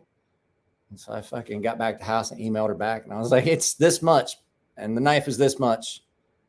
And I was like, she's like, that's okay. I'm good. No, not the triple action. The one that looks like a Bali. It's right over there. Well, I'm baked and it's really far. I'll go, God damn it. No, I can't. I packed it up. I want to send it to the one that Bradley won. It's the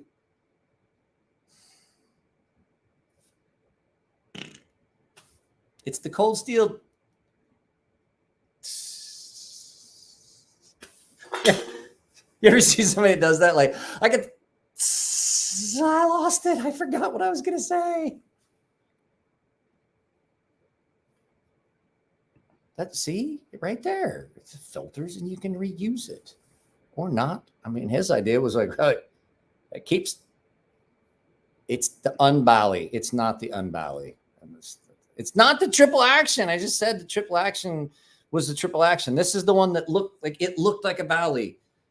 Paradox. Enigma. I was trying to think all the different things that are riddles and enigmas and fucking mysteries and I fucking couldn't read. It's Paradox, the cold steel Paradox. She wanted that in Australia. God damn it. It's fucking long, roundabout way.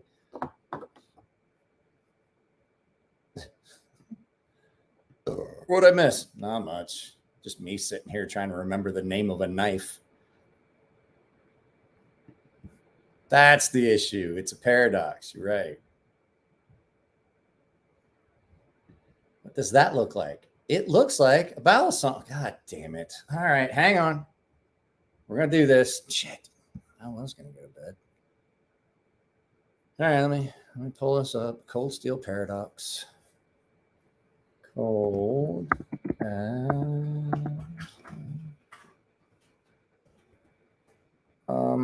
there's 2 E's, not 2 L's.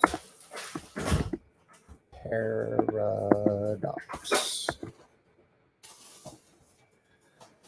So we're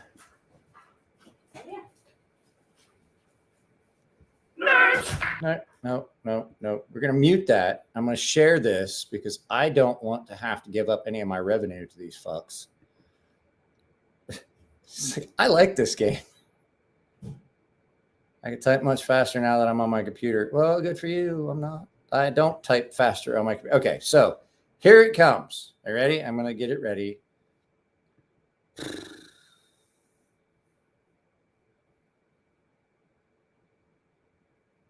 Hang on a second. Let me see here. Chrome tab, Cold Steel Paradox YouTube video, share. There we go. So I'm going to play this commercial till I can get to the skip point, and then we're going to skip the ad. Then we're going to pause, unmute this, and then we're going to play this full screen. Is a completely legal version of the balisong or butterfly knife. Designed from the ground up to mimic a balisong in every respect but one, it can't be opened with one hand. Except for That's one. right. The important Paradox one is not a switchblade, gravity knife, or assisted opener. So while it looks like a classic butterfly knife from the early 1980s and feels like one in your hand, That's the gravity knife. It's a legal balisong. Its secret is its twin handles have 2 strong internal springs that must be rotated 180 degrees by the use of both hands to lock the blade open or closed. And it didn't need to exist. If you're a balisong fan but don't want to take the risk of running afoul of the law, if you're a the Balisong Paradox fan, is a terrific custom quality alternative that literally screams handmade balisong when clipped to your pocket. No, doesn't. Look at that. That's how you open a fucking thing. Yeah. It's that. Open and close it real fast again.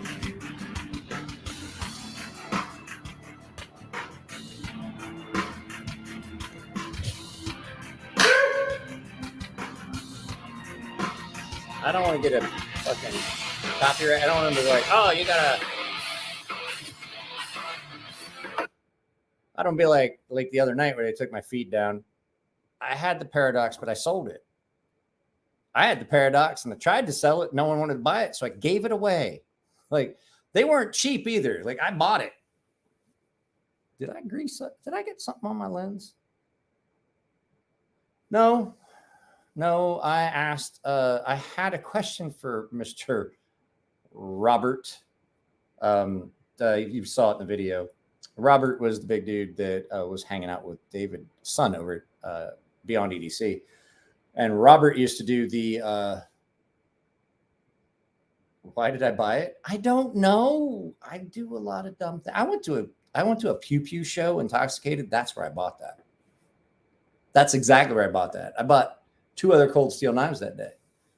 One of them I wish I hadn't got rid of. I bought a cold steel double agent 2 and the Gravity Paradox. Bought them both at a vendor at the Pew Pew show here in Southern California.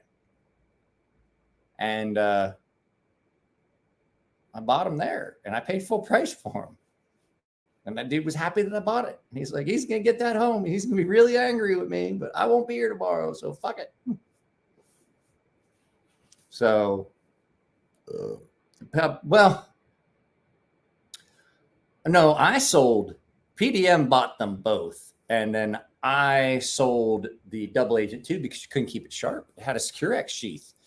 And Secure-X sheaths are fiberglass reinforced nylon.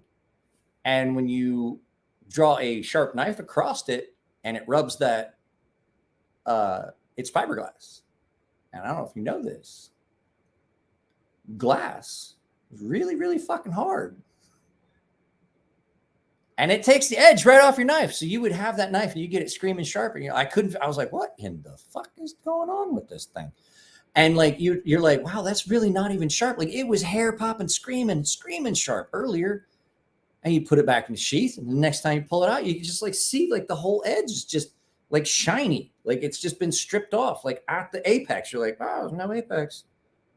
I was like, shit. And then I figured out it was a sheath. And I was like, I asked somebody, can you make me a custom sheath for it? And he goes, can. I was like, well, how much? He goes, it's going to be more than that knife cost. And I was like, oh, well, I just sold the knife. I don't think they still use the Secure X. Your sleeper knife. I do not remember your sleeper knife, cue ball. I watch Jared's stuff. I usually only watch Jared's live feeds. I'll just jump in and I'll get a quick glimpse of what he's doing on a video. And if it interests me, I'll stick around. But a lot of the time it's because I get the same knife. He sends me the knives that he's already done. So I try not to watch his content because unless I know it's something, I'll go back and watch his stuff and like he'll send me a knife and I'll review it. And when I'm done, then I'll go back and I'll find Jared's video and see, what things, like what differences between what I have and what he had. So, hey, 1911 loaded. Thank you. Just did a subscription, subscribe to the channel that way and turn on notifications. That way, I put up videos 5 days a week. My newer videos are much better than my older videos. Everyone here can tell you if they've been around for a while. My older videos were painful. Always there for some story time at least. I like to I go to his live feeds and stick around for that.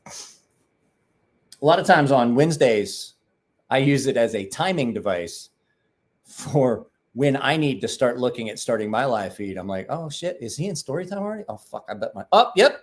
Oh, there's been a couple times where that 30-second countdown,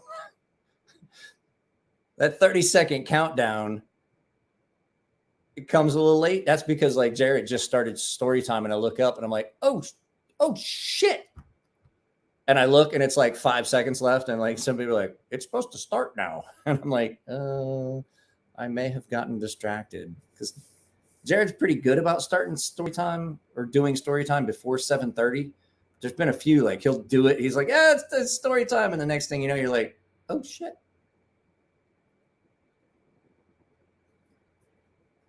I don't know if that's a good thing. We're already at 2.5 hours. I do have to end this, guys. I really do. It's 10. It's 10:10.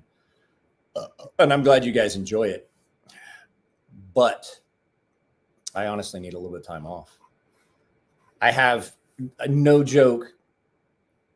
We went more than 5 hours one night because if you remember, the second time we went 5 hours, I had been on Jared's live feed and we were messing around there. And then I started my live feed. So technically it was closer to 7 the second time. I'm doing the movie thing where I'm going to put up the link. So sometime tomorrow around noon, I'm going to put up a poll. Like people can pick what movie they want to watch. Cause I'm not going to be able to do movie day this weekend because I'm going to be at the knife show and I'm not going to be able to do a podcast on Friday. So I figured what I'd do is we just do a movie day on that 2/7 and I'll set a link. I'll set a link up for it tomorrow, like an hour before, and you get a link and you just click on that and it takes you to where I'm streaming the movie. And I'm pretty sure it's going to be something on Amazon because majority of people have that. And so you just go into it and then like it'll ask you to do a pause play and it'll sync wherever we're at on the movie if you show up late. So movie day. Just check the community tab tomorrow around noon. So, but yeah, I'm going to get off of here, guys. Fully loaded 1911 loaded.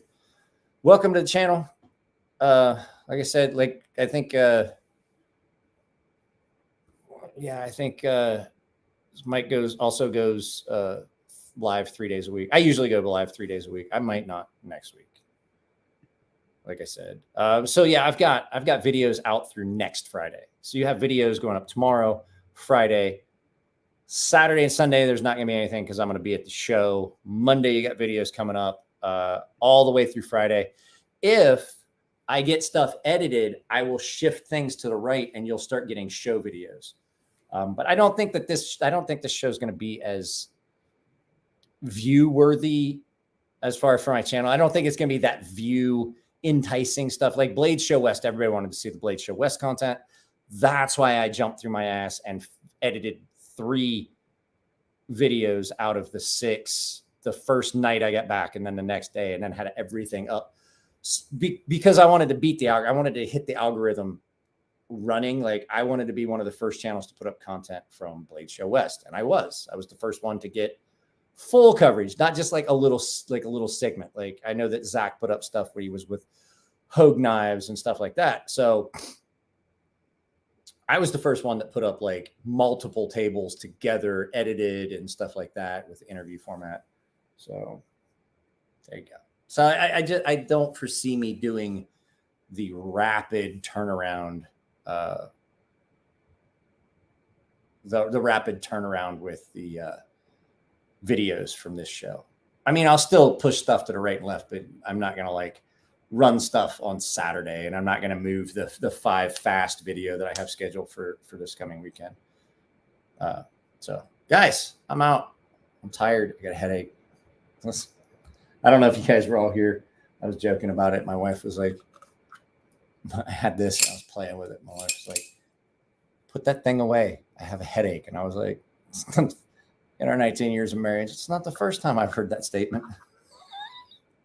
So yeah, guys, if you haven't subbed, if you like the video on your way out, please drop a like. And if you guys want to join the membership and get it in on free stuff, you know where that's at. There's a tab. It won't be down below here. It'll be in all of my other videos, though. And it is on my channel. There's a join tab on my channel. So I'm out, guys. I love you all. Take it easy. I'm tired. And I still have to pack tomorrow. Later.